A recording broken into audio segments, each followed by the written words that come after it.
Hello everyone, उम्मीद आप सब अच्छे होंगे और भाई कंसिस्टेंसी से अपने एग्जाम की प्रिपरेशन में लगे हुए होंगे। जो भी नए स्टूडेंट्स आज से हमारी क्लास को ज्वाइन कर रहे हैं तो उन सभी को बता दूं कि भाई हमने कंप्लीट साइंस के लिए बिल्कुल free of cost batch start किया भाई, जिसके अंदर आप सबको पता है कि नॉर्मल सी बात है कि भाई साइंस के अंदर तीन सब्जेक्ट आते हैं भाई, बायोलॉजी, केमिस्ट्री और फिजिक्स भाई, जीव विज्ञान, रासायनिक विज्ञान और भौतिक विज्ञान भाई, जिसके अंदर हमने बायोलॉजी को स्टार्ट किया था भाई।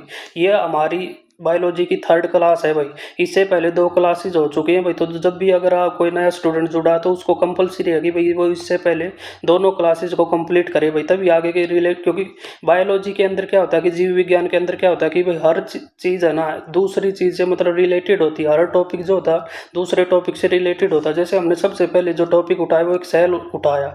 सेल का मतलब क्या हुआ, फंडामेंटल यूनिट ऑफ लाइफ है भाई। जैसे हम बात करते हैं, जैसे सब्जेक्ट है हमारे पास, ठीक है, जैसे ही हम सब्जेक्ट की बात करते हैं बायोलॉजी की, ठीक है, तो बायोलॉजी, ठीक है, जिसने दो क्लास देख रखी है तो उनको तो पता है कि लॉजी, लॉजी का मतलब क्या है भाई, स्टडी, मतलब किसी भी चीज़ का स्टडी करना, मतलब किसी भी चीज़ का अध्ययन करना। बायो का मतलब होता है भाई लाइफ या फिर लिविंग थिंग्स, ठीक है, तो इसका मतलब क्या हो गया, लाइफ मतलब लिविंग थिंग्स, मतलब सजीव चीज़ों की का अध्ययन करना ही क्या कहलाता है, बायोलॉजी कहलाता है। इसी को हम क्या बोलते हैं, जीव विज्ञान बोलते हैं भाई, ठीक है। तो ये बिल्कुल बेसिक चीज़ें हैं भाई। और यहाँ पे क्या है कि जीव विज्ञान के अंदर, बायोलॉजी के अंदर हर चीज़ जो है, हर टॉपिक दूसरे टॉपिक से इंटर रिलेटेड है भाई, ठीक है। तो कोई भी चीज़ रिलेटेड है तो हम क्या करेंगे, कोई भी एक टॉपिक लेंगे, वो जहाँ जहाँ रिलेटेड है, मतलब जहाँ जहाँ उसकी रिलेशन है, मतलब उसको एक ही साथ हम इकट्ठा कर लेंगे भाई। लगातार स्टूडेंट्स कमेंट कर रहे हैं पिछली क्लास पे कि भाई हमें तो शॉर्ट मतलब एक ही वीडियो में करा दो, ये करा, तो ये बिल्कुल भाई बेवकूफ़ों वाली बातें हैं भाई,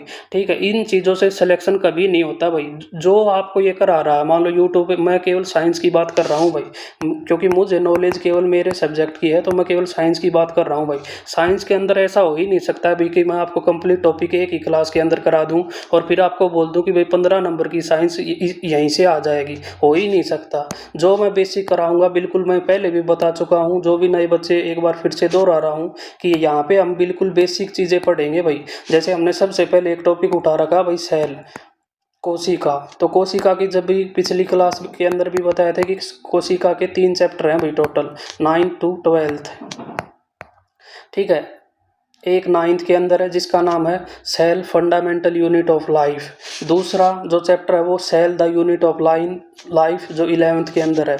और थर्ड है cell cycle and cell division. ये 3 चैप्टर हैं भाई। तो तीनों चैप्टर को हम क्या करेंगे, इसका बेसिक जो भी है, मतलब exam oriented, only exam oriented, हमें कोई बोर्ड की तो तैयारी हम कर नहीं रहे, ठीक है। तो बोर्ड की ऐसा कोई भी टॉपिक नहीं पढ़ेंगे भाई जो डिटेल में हो या जो एग्जाम से ओरिएंटेड नहीं हो। और इस चीज़ का आपको पता कैसे चलेगा, इस चीज़ का पता चलेगा आपको नेक्स्ट क्लास में, क्योंकि नेक्स्ट क्लास में हम क्या करेंगे, पिछले 10 से 12 साल के जितने भी प्रीवियस ईयर क्वेश्चन है ना, उन सभी को कंप्लीट करेंगे और मतलब इस टॉपिक को फिनिश कर देंगे, मतलब ये हमारा कंप्लीट हो जाएगा भाई।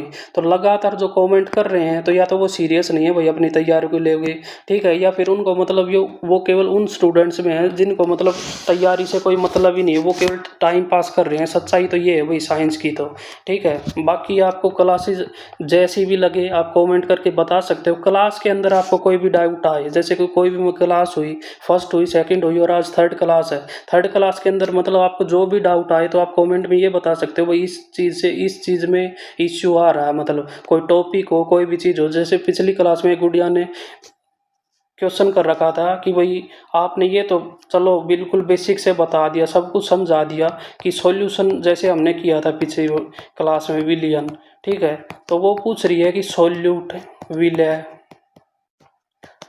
और सॉल्यूशन विलायक, ठीक है। तो उस गुड़िया का क्वेश्चन था कि भाई इसको हम विलय क्यों कहते हैं, इसको हम विलय क्यों कहते हैं। तो देखो कोई दिक्कत नहीं है, अब कुछ बच्चों को हंसियारी होगी कि भाई ये कोई क्वेश्चन थोड़ी ना है, ठीक है। लेकिन सच्चाई क्या पता है क्या है कि मैं जो टॉपिक करा रहा हूँ यहाँ उन्हीं बेसिक बच्चों के लिए करा रहा हूँ, ठीक है। और जो ये कमेंट कर रहे हैं ना, इनको बस ये है कि भाई ये 3-4 साल से वो बच्चे हैं जो कहीं ना कहीं भटक रहे हैं, ठीक है। और उनको बस थोड़ी बहुत नॉलेज है क्योंकि स्टार्टिंग में अब क्लास ली, उसमें बेसिक हुआ 1-2 क्लासेज में, तो उनको लगता है कि ये चीज़ें तो हमें आ रही हैं और इन चीज़ों में हमारा टाइम वेस्ट हो रहा है। अगर आपको ऐसा लग रहा है ना आपका टाइम वेस्ट हो रहा है तो आप उस वीडियो को, उस क्लास को मतलब 2x स्पीड में, 1.5x स्पीड में देख सकते हो, ठीक है। कोई 1 आवर की क्लास है तो वो आपके लिए कितने की हो जाएगी, 30 मिनट के लिए, और आपका क्या हो जाएगा, रिवीजन हो जाएगा, ठीक है। तो इसमें क्या बुराई है भाई, कोई किसी सब्जेक्ट का वेटेज अगर मतलब 15 क्वेश्चन आ रहे हैं, 15 मार्क्स हैं, तो आप उसको छोड़ तो नहीं सकते ना, इग्नोर तो कर नहीं सकते। तो आपको क्या करना पड़ेगा, कंप्लीट करना पड़ेगा। तो कंप्लीट करना पड़ेगा तो भाई यही बात है कि जब तक आप बेसिक से किसी चीज़ को नहीं करोगे ना, तो आप एक मेरे को एक बात बताओ, आप जहाँ भी ये चीज़ें देख रहे हो या जहाँ भी ये चीज़ें हो रही हैं कि भाई एक एक ही वीडियो में मतलब एक ही क्लास के अंदर पूरा टॉपिक करा दिया जाता है, ठीक है। तो जो मैं आपसे केवल एक सिंपल सी बात पूछ रहा हूँ, जो बंदा करा रहा है, ठीक है, ठीक है, हो सकता है भाई वो ज़्यादा से ज़्यादा क्या हो सकता है कि वो बंदा सिलेक्टेड है, ठीक है, वो तो हम भी है, उसमें कोई बड़ी बात नहीं है, ठीक है, सिलेक्शन लेना कोई बड़ी बात नहीं है भाई। एक बेसिक बंदा भी अगर बेसिक चीज़ों को कंप्लीट कर लेगा, एग्जाम ओरिएंटेड चीज़ें, तो सिलेक्शन बहुत आसान चीज़ है। लेकिन जब आपके दिमाग में इतने सारे डाउट होंगे, ठीक है, तो आप डाइवर्ट होगे अपनी चीज़ों से, तो कहीं आपकी स्टडी होती होगी, ठीक है। तो बात ये है कि भाई जो, हाँ, ये बता रहा था, जो भी बंदा आपको ये चीज़ें करा रहा है कि भाई एक ही क्लास में मान लो हमने एक टॉपिक उठाया है सेल कोशिका, ठीक है, मैं तो आपसे ये पूछ रहा हूँ सेल कोशिका जो है किसी बंदे ने एक ही घंटे में 1 आवर की वीडियो में, ठीक है, 1 आवर, क्योंकि अगर इससे ज़्यादा है तो फिर तो मेरे में और उसमें अंतर ही क्या हुआ। अगर 1 आवर के अंदर उसने वो क्लास कंप्लीट करा दी, ठीक है, और ये टॉपिक कंप्लीट करा दिया, ठीक है, तो कल हम है ना प्रीवियस ईयर क्वेश्चन करेंगे, ठीक है। तो प्रीवियस ईयर क्वेश्चन करेंगे तो उससे तो आपको पता ही चल जाएगा ना कि मैंने क्या एक्स्ट्रा कराया है और जो कराया है वो इम्पोर्टेंट है या नहीं, ठीक है। तो इसलिए मैं बार बार आपसे यही बात बोल रहा हूँ कि आपको भाई बस एक टॉपिक कंप्लीट कर लो, ठीक है, एक टॉपिक कंप्लीट करके देख लो, इतना पेशेंस रख लो कि एक टॉपिक कंप्लीट हो जाए। इस टॉपिक कंप्लीट होने के बाद है ना आप कोई भी मेरी क्लास मत लेना, आपकी मर्जी है भाई, आपको क्लास लेनी है तो लेना, नहीं लेनी तो मैं तो बिल्कुल भी नहीं बोलूँगा आपको कि आप मेरी क्लास लेना। अगर आपको ये लगे कि हाँ भाई एग्ज़ाम ओरिएंटेड चीज़ें हुई हैं और एग्ज़ाम ओरिएंटेड चीज़ें और इसी तरीके से बेसिक होना भी चाहिए। कुछ बच्चे अच्छे भी हैं, ठीक है, कम से कम 80% बच्चों ने ये भी बोला कि भाई हाँ ऐसे ही बिल्कुल बेसिक एक एक चीज़ें हमें समझ भी आ रही है, क्लियर भी हो रही है। लेकिन वो 10-20, मैं बात कर रहा हूँ 10-20% बच्चों की, ठीक है। तो मुझे भी पता है भाई 10-20% बिल्कुल भी सीरियस नहीं है, लेकिन मेरा तो काम है भाई, मेरा तो काम है बताना सच्चाई से, ठीक है। तो मैं तो यही चाह रहा हूँ कि भैया आप भी सीरियस हो जाओ, ठीक है, क्योंकि बिल्कुल आसान है भाई सिलेक्शन लेना, इतना मुश्किल है नहीं जितना मतलब चीज़ें बना रखी हैं या दिखा रखी हैं, ठीक है, जो चल रही हैं कि भाई। और ये तो बिल्कुल ही गलत है भाई, अगर आप बिल्कुल टाइम पास करना चाह रहे हो, अपने आप को, खुद को, अपने पेरेंट्स को धोखा देना चाह रहे हो ना, तो ये चीज़ आप कंटिन्यू रखो कि भाई वन वीडियो में हमने एक, तो आप एक बात बताओ मेरे को, ठीक है, कोई भी एक एग्ज़ाम होगा, चलो हम, मैं उन्हीं बच्चों की बात करता हूँ जो कमेंट करते हैं पिछले क्लासेस में, और मेनली बच्चे जो है हरियाणा पुलिस और ग्रुप डी के हैं, ठीक है, उनको लगता है कि भाई हमारा ऐसे तो सिलेबस पूरा नहीं होगा। दूसरी बात, 100% हरियाणा पुलिस का हो या ग्रुप डी का एग्ज़ाम हो, दोनों एग्ज़ाम से पहले आपका 100% क्या होगा, सिलेबस कंप्लीट होगा, क्योंकि अभी बहुत टाइम है भाई, ठीक है। दूसरी बात, उनको लगता है कि भाई हमें केवल वो एक क्लास में एक टॉपिक हो जाए। तो मैं आपको एक बात बताता हूँ, पूरी साइंस के अंदर है ना एग्ज़ाम ओरिएंटेड, ये मान लो कि भाई हम हर सब सब्जेक्ट के 10 टॉपिक लेके चलते हैं, ठीक है, 10 सब, हर सब सब्जेक्ट जैसे बायोलॉजी, केमिस्ट्री और फिजिक्स, ठीक है, तीनों के 10-10 हमने मान लिए, 10 इसके और 10 इसके, ठीक है। तो टोटल आपके हिसाब से कितने हो गए, 30 टॉपिक हो गए।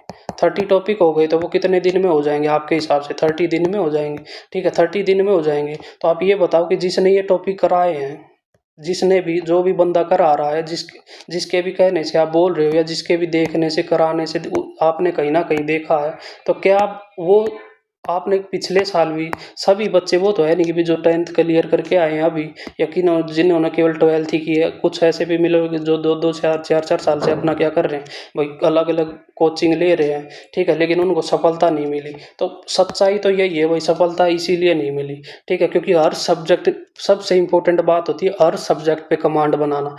चार, मान लो किसी एग्जाम के अंदर 6 सब्जेक्ट हैं, ठीक है, और आपने 4 सब्जेक्ट के अंदर कमांड बना दी, 2 को इग्नोर कर दिया या एक को इग्नोर कर दिया ना आज के टाइम में, तो वो भी सिलेक्शन नहीं हो सकता। आप ये बताओ, ये जो मैंने हरियाणा पुलिस ग्रुप डी की बात की, ठीक है, कम से कम मान लो कि भाई 2 लाख बच्चों ने एग्ज़ाम दिया, ठीक है, वैकेंसी मान लो कि भाई 5,000 वैकेंसी है, एक बार वैसे मान लो मेरे कहने से, ठीक है, 2 लाख बच्चों ने एग्ज़ाम दिया, 5,000 केवल वैकेंसी है। तो आप ये बताओ, जब अगर ये बोल रहे हो कि भाई एक आवर में या फिर एक क्लास के अंदर एक टॉपिक हो गया, तो 2 लाख में से 1 लाख ने तो वो कर ही लेंगे ना। तो अंतर क्या हुआ, मतलब आप में और उस बच्चे में फिर क्या डिफरेंस हुआ? ठीक है, सिलेक्शन, लेकिन सिलेक्शन किसका होगा? केवल 5,000 का। तो वो 5,000 कौन होते हैं भाई? जो मेहनत करते हैं, ठीक है। वो क्या करते हैं, शॉर्टकट के चक्कर में नहीं पड़ते, ठीक है। उनको टॉपिक चाहिए, ठीक है। आप एक बात बताओ, ठीक है, स्मार्ट वर्क होना चाहिए, ठीक है, लेकिन शॉर्टकट भी गलत है भाई। स्मार्ट वर्क कर सकते हो लेकिन शॉर्टकट बिल्कुल गलत है जो आप ढूंढना चाह रहे हो, और इस सब्जेक्ट के अंदर तो बिल्कुल भी। ठीक है, आप मेरी क्लास लो ना लो, मैं बार बार यही चीज़ें रिपीट कर रहा हूँ, लेकिन जिस तरीके से आप ये जो 10-20% चलवाना चाह रहे हो ना, ऐसे क्लासेज नहीं चलेंगी भाई, और यहाँ पे तो बिल्कुल भी नहीं चलेंगी। ठीक है, तो इस बात को बिल्कुल आप बेवजह फालतू कमेंट करने के, क्योंकि क्या होता है कि उन 10-20% की वजह से, ठीक है, एक बच्चा भी अगर उनकी बातों में आके या थोड़ा बहुत डिस्ट्रैक्ट होता है उन चीज़ों से, ठीक है, तो वो भी मैं नहीं चाह रहा। इसलिए मैं लास्ट बार ये चीज़ें रिपीट कर रहा हूँ, और मैं बार बार बोल रहा हूँ कि भाई कल अपना ये टॉपिक कंप्लीट हो जाएगा, हम प्रीवियस ईयर क्वेश्चन करेंगे। जैसे ही आप क्वेश्चन देखोगे आपको पता चल जाएगा। ठीक है, अब हम अपनी क्लास कंटिन्यू करते हैं। कल जैसे हमने एक इम्पोर्टेंट जो भी जैसे सॉल्यूशन पढ़ा था, या जो मैं बता रहा कि उस लड़की का डाउट था कि भाई उसको इस चीज़ों में डाउट था कि भाई सोल्यूट को विलय क्यों कहते हैं, सॉल्यूशन को विलायक क्यों कहते हैं, ठीक है। और कंप्लीट सॉल्यूशन मिल गया, सोल्यूट और सॉल्वेंट के मिलने से विलय और विलायक ने मिलके विलन बना दिया। तो बात ऐसी है कि देखो, जो बायोलॉजी है, जैसे मैंने इसका नाम बताया कि भाई बायोलॉजिस्ट अध्ययन है किसका, लाइफ का, यानी कि जो भी सजीव है ना, सजीव के अंदर कौन आएंगे ज़्यादातर, अपन किसको कंसीडर करते हैं, केवल ह्यूमन बींग्स को, ह्यूमन बींग्स को कंसीडर करेंगे। तो यहाँ अपनी जो लाइफ प्रोसेस होती है ना, उनको कंसीडर करते हैं, ठीक है। तो ये एक नोमेनकल्चर है। नोमेनकल्चर का मतलब नामाकरण। जैसे मेरा नाम मान लो राहुल है, ठीक है, तो मैं कोई अगर ये बोले कि मेरा नाम राहुल ही क्यों है, ठीक है, या किसी जो लड़की का डाउट था उस लड़की का नाम ज्योति है, मैं ये पूछूं उसका नाम ज्योति ही क्यों है, ठीक है, तो ये उस प्रकार का डाउट है। तो लेकिन इन चीज़ों से कोई ये शर्माने की बात नहीं है कि भाई ये मैंने क्या डाउट पूछ लिया। हाँ, मैं तो चाहता हूँ, ठीक है, मैं तो खुद चाहता हूँ कि भाई आप कमेंट के अंदर ये फालतू कमेंट ना करके ये डाउट पूछे मेरे से, ठीक है। उन चीज़ों का रिप्लाई मैं 100% करूँगा, ठीक है। जो भी आपको डाउट है मेरे सब्जेक्ट से रिलेटेड, आप वो डाउट कमेंट में डालें, ठीक है, उनका रिप्लाई 100% तुरंत आएगा, ठीक है। लेकिन इन फालतू चीज़ों का न तो जीत भाई कमेंट रिप्लाई करेंगे और न मैं करूँगा। लास्ट बार आपको बता रहे हैं कि भाई ऐसे मतलब डिस्ट्रैक्ट मत हो, ठीक है। हम तो केवल आपको समझा सकते हैं, ठीक है, समझना नहीं समझना वो आपके हाथ में है भाई, ठीक है। वही बात है आपके, और जो ये बातें कर रहे हैं ना, उनके साथ पता है क्या होता है, उनके साथ जैसे ही अब तो वो जैसे एक एग्जाम मान लो एक लड़ाई की तरह है, फाइट की तरह, ठीक है। जैसे जैसे फाइट पास आएगी ना, उनके हथियार डलने शुरू हो जाएंगे वो, क्योंकि अब तो वो कहना मान नहीं रहे। अब तो कंटिन्यू मैं स्टार्टिंग से बोल रहा हूँ कि भाई जब भी आप क्लास लोगे कॉपी पेन आपके हाथ में होना चाहिए, ठीक है। हमारे पास टाइम नहीं है, ड्यूटी कर रहे हैं ऑफिस से आपके लिए, मतलब हम भाई क्यों मेहनत कर रहे हैं, ठीक है, ताकि आपको क्या एक ही जगह पे सब कुछ मिल जाए, हर सब्जेक्ट मिल जाए। लेकिन थोड़ी बहुत तो कोऑपरेट आपको भी तो करना पड़ेगा ना, ठीक है। कुछ भी क्लियर नहीं है, मान लो पिछली 2 क्लास हुई, ठीक है, उनमें मान लो भाई क्लास थोड़ी क्लियर नहीं आई, क्वालिटी का कुछ भी इश्यू था, ठीक है, तो वो धीरे धीरे हमें खुद भी दिखाई देता है भाई। हम भी इन चीज़ों का ध्यान रखते हैं और हम सुधार करने की 100% कोशिश करते हैं, ठीक है। तो फालतू बातें ना करते हुए, क्योंकि क्या होता है कि भाई जब भी ऐसी बातें होती हैं तो टाइम फिर क्लास का इंक्रीज हो जाता है, नॉर्मल सी बात है, ठीक है। फिर आपको लगता है कि भाई इतने घंटे में क्या यही हुआ, तो इसलिए बोल रहा हूँ आप इस क्लास को 2x स्पीड में देखें, 1.x में देखें। किसी को ये लगता है कि मुझे ये टॉपिक बिल्कुल क्लियर आता है, कल उसका डाउट बिल्कुल दूर कर दूंगा भाई। कल प्रीवियस ईयर होंगे 10 से 15 साल के पिछले, ठीक है, आपको बिल्कुल पता चल जाएगा कि मैंने क्या क्या एक्स्ट्रा करवाया और क्या क्या नहीं कराया। और फिर मैं आपको बताऊंगा कि अगर ये 4 क्लासेस में 4 घंटे में अगर मैं ये टॉपिक नहीं कराता, 1 घंटे में कराता ना, तो उसका अंतर क्या होता। आप प्रीवियस ईयर क्वेश्चन में देखना, ठीक है, कि कोई 1 घंटे में करा रहा है, अरे भाई वो एग्जामिनर थोड़ी ना है, ठीक है, उसका सिलेक्शन हो गया, लेकिन वो कोई एग्जामिनर नहीं है, उसको ये नहीं पता है कि भाई क्वेश्चन यही आएंगे। क्वेश्चन कहीं से भी आ सकता है, 15 क्वेश्चन इस टॉपिक के आएंगे, ठीक है, तो 15 की गारंटी तो मैं भी नहीं ले सकता भाई कि मैं हाँ तो हाँ आप लोगों के 15 क्वेश्चन आ जाएंगे जो मैं करा रहा हूँ। बिल्कुल झूठ है भाई, खुद बोल रहा हूँ। हाँ भाई झूठ है, क्या पता 12 ही सही हों आपके, क्या पता 13 ही होंगे। हाँ मैं जो कंटेंट दूंगा ना प्रीवियस ईयर के हिसाब से, या मुझे 5-7 साल में जो भी नॉलेज हुई है इस सब्जेक्ट, स्पेशली इस सब्जेक्ट के बारे में, ठीक है, तो मैं मेरा 100% दूंगा। तो मैं मेरा ट्राई करूंगा बिल्कुल 15 से 15 क्वेश्चन आपके ठीक हो, लेकिन कितने कैप्चर करते हो वो आप पे डिपेंड करता है भाई। ठीक है, तो ये सारी चीज़ें आप पे डिपेंड करती हैं भाई। ठीक है, सब किसी टीचर के कारण सिलेक्शन नहीं होता। सिलेक्शन सच्चाई यही है, सिलेक्शन होगा सेल्फ स्टडी से। और सेल्फ स्टडी कब होगी, जब आपका दिमाग मतलब कहीं डिस्ट्रैक्ट नहीं होगा। ठीक है, एक जगह पे फोकस होगा। ठीक है, तो हम अगली अगली चीज़ें अब स्टार्ट करते हैं भाई। कितना भी समझा लो आप, जिसको नहीं समझना वो नहीं समझेगा, बस उसको केवल बहाने ढूंढने हैं। ठीक है, वो फिर अगली लड़ाई की तैयारी करता है, क्योंकि हथियार वो डाल देता है जैसे एग्जाम आता है। फिर वो सोचता है अगली बार दूंगा, अगली बार फिर उसको वही हालत होती है उसकी। ठीक है, जब तक मेहनत नहीं करोगे ना भाई तो कुछ नहीं हो सकता। ठीक है, आप ये छोटी छोटी चीज़ें नहीं याद कर सकते, एक बार उठा के देखना, मतलब लिम्का बुक ऑफ रिकॉर्ड या कुछ भी ऐसी चीज़ें। ठीक है, अपने आसपास के ही लोगों ने क्या क्या याद कर रखा, पूरी पूरी डिक्शनरी याद कर ली। ठीक है, और आपसे ये बिल्कुल कॉमन 20-30 पॉइंट याद नहीं हो रहे। ठीक है, 10 टॉपिक आपसे याद नहीं हो रहे, तो भाई कमी तो खुद में ही है। ठीक है, बाकी जिसको समझना वो समझ जाएगा, नहीं समझना भाई उसको कितना भी बोलो वो नहीं समझेगा। ठीक है, तो हम अपना आगे की बात शुरू करते हैं। कल हमने जो इस टॉपिक के अंदर पढ़ा था, सॉल्यूशन पढ़ा था, वो क्लियर हो गया होगा, क्योंकि पिछली क्लासेस के अंदर मैंने बार बार रिपीट किया था। ठीक है, तो मुझे नहीं लगता कोई उसको रिपीट कराने की ज़रूरत है। हाँ मैं बोल रहा था कि भी रिपीट कराऊँ, बिल्कुल कराऊंगा। जैसे आज की क्लास है, सबसे इंपॉर्टेंट क्लास है भाई, इससे 100% आप ये मान सकते हो 1 क्वेश्चन देखने को मिलेगा। कोई भी एग्ज़ाम देना, ठीक है, मैं केवल यहाँ पे हरियाणा पुलिस, ठीक है, हरियाणा पुलिस और ग्रुप डी की बात नहीं कर रहा हूँ।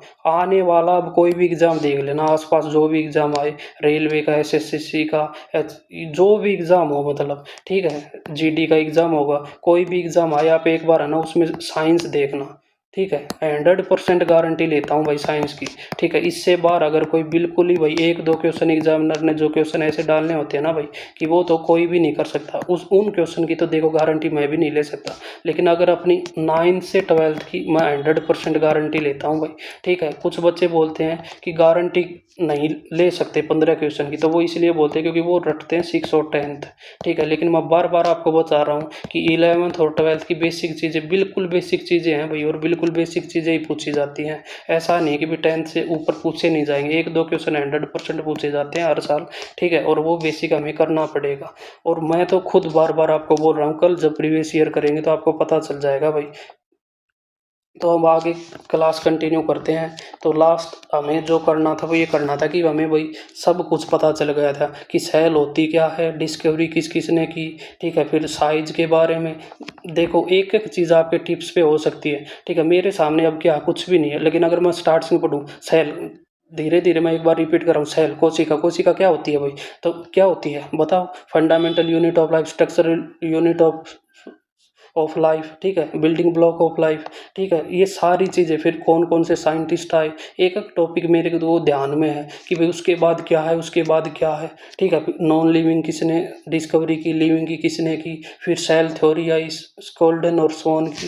ठीक है, फिर उसके बाद क्या है, ओमनी सेलुला सेलुला आया, फिर एग ओफन ऑस्ट्री सबसे बड़ी, माइकोप्लाज्मा सबसे छोटी। ऐसे करके हमने फर्स्ट क्लास के अंदर, सेकंड क्लास के अंदर हमने सॉल्यूशन पढ़ा, डिफ्यूजन ऑस्मोसिस ये टर्म्स पढ़ी। ठीक है, उसके बाद हमने एक सबसे इंपॉर्टेंट चीज़ पढ़ी थी, सेल मेम्ब्रेन और सेल वॉल, मतलब कोशिका झिल्ली और कोशिका भित्ति। कोशिका भित्ति सबसे इंपॉर्टेंट जो पॉइंट याद रखने का वो ये है, ये था कि सेल वॉल जो होती है वो केवल एनिमल्स के अंदर अपसेंट होती है। सेल वॉल एनिमल्स के अंदर अपसेंट होती है, प्रेजेंट नहीं बोल रहा मैं, सेल वॉल अब एनिमल्स के अंदर अपसेंट होती है, यानी कि एनिमल्स पशुओं में सेल वॉल नहीं होती है, प्लांट्स में, बाकी ये मान लो सब में होती है, लेकिन एनिमल्स में बिल्कुल भी नहीं होती है। ठीक है, ये दो एक इम्पोर्टेंट थे आपके पास। अब तो क्या नोट्स भी आ गए, तो सेल मेम्ब्रेन और सेल वॉल के डिफरेंस आप देख लेना। उसके बाद हम जो बात कर रहे थे ना, वो बात करेंगे हम structure of cell, structure structure of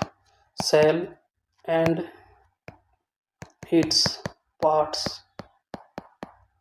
ठीक है, हिंदी मीडियम वालों के लिए भी ऐसा नहीं कि भाई बार बार बोल रहा हूँ। ठीक है, ये लो हिंदी मीडियम। ठीक है, लेकिन दोनों को एक्सप्लेन करना है। ठीक है, तो दोनों को एक्सप्लेन करेंगे, कोई प्रॉब्लम नहीं होगी। तो आज हम देखेंगे सेल की स्ट्रक्चर और उसके डिफरेंट डिफरेंट जो पार्ट्स हैं। सबसे इम्पोर्टेंट टॉपिक है भाई ये इस चैप्टर का अब तक।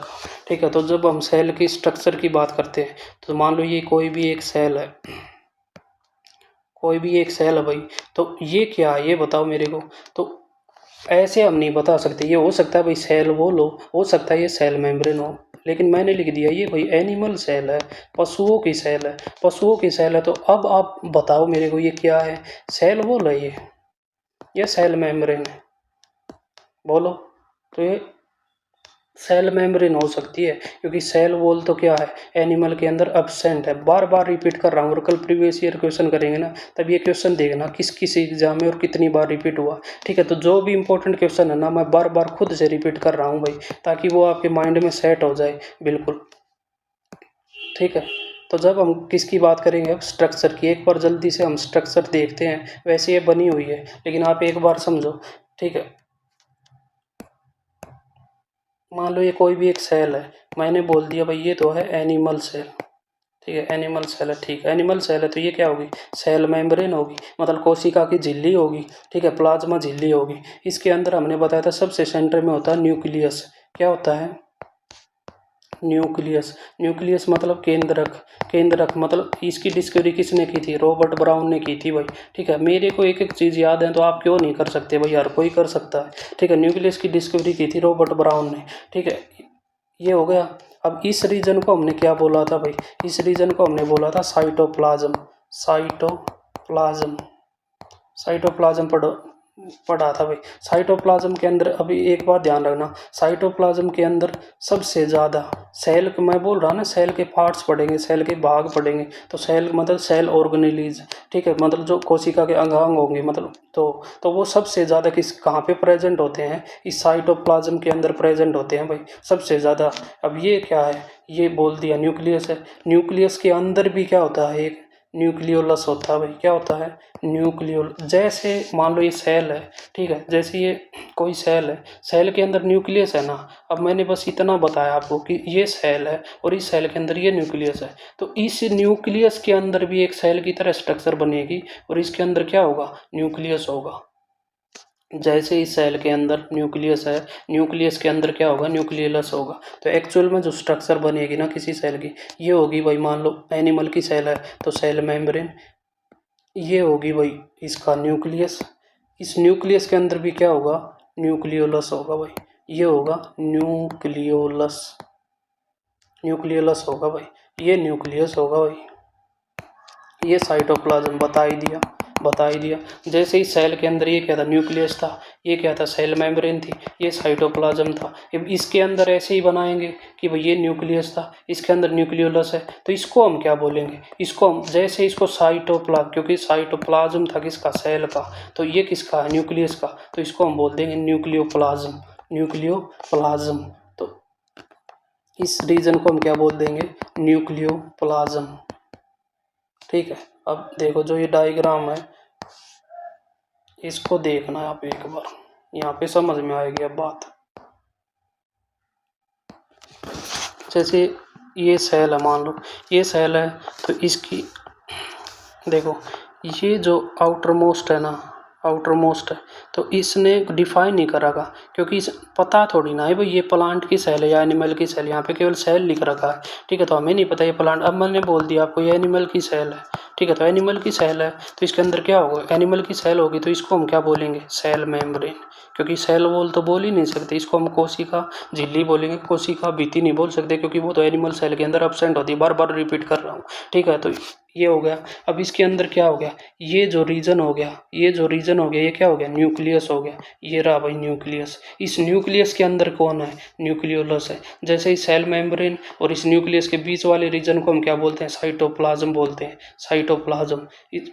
वैसे ही इस न्यूक्लियस और न्यूक्लियोप्लाज्म के बीच के रीजन को, इस न्यूक्लियस और न्यूक्लियोलस के बीच के रीजन को न्यूक्लियोप्लाज्म बोल देंगे। ठीक है, तो क्या हिंदी वाले देख लो। ठीक है, ये तो मान लो सेल मेम्ब्रेन है, सेल मेम्ब्रेन क्यों बोला मैंने, क्योंकि मैंने पहले ही मैं आपको बता रहा हूँ कि ये पशुओं की सेल है, एनिमल सेल है। ठीक है, तो ये सेल मेम्ब्रेन बोलती, सेल मेम्ब्रेन बोलती तो ये क्या हो गया, न्यूक्लियस हो गया।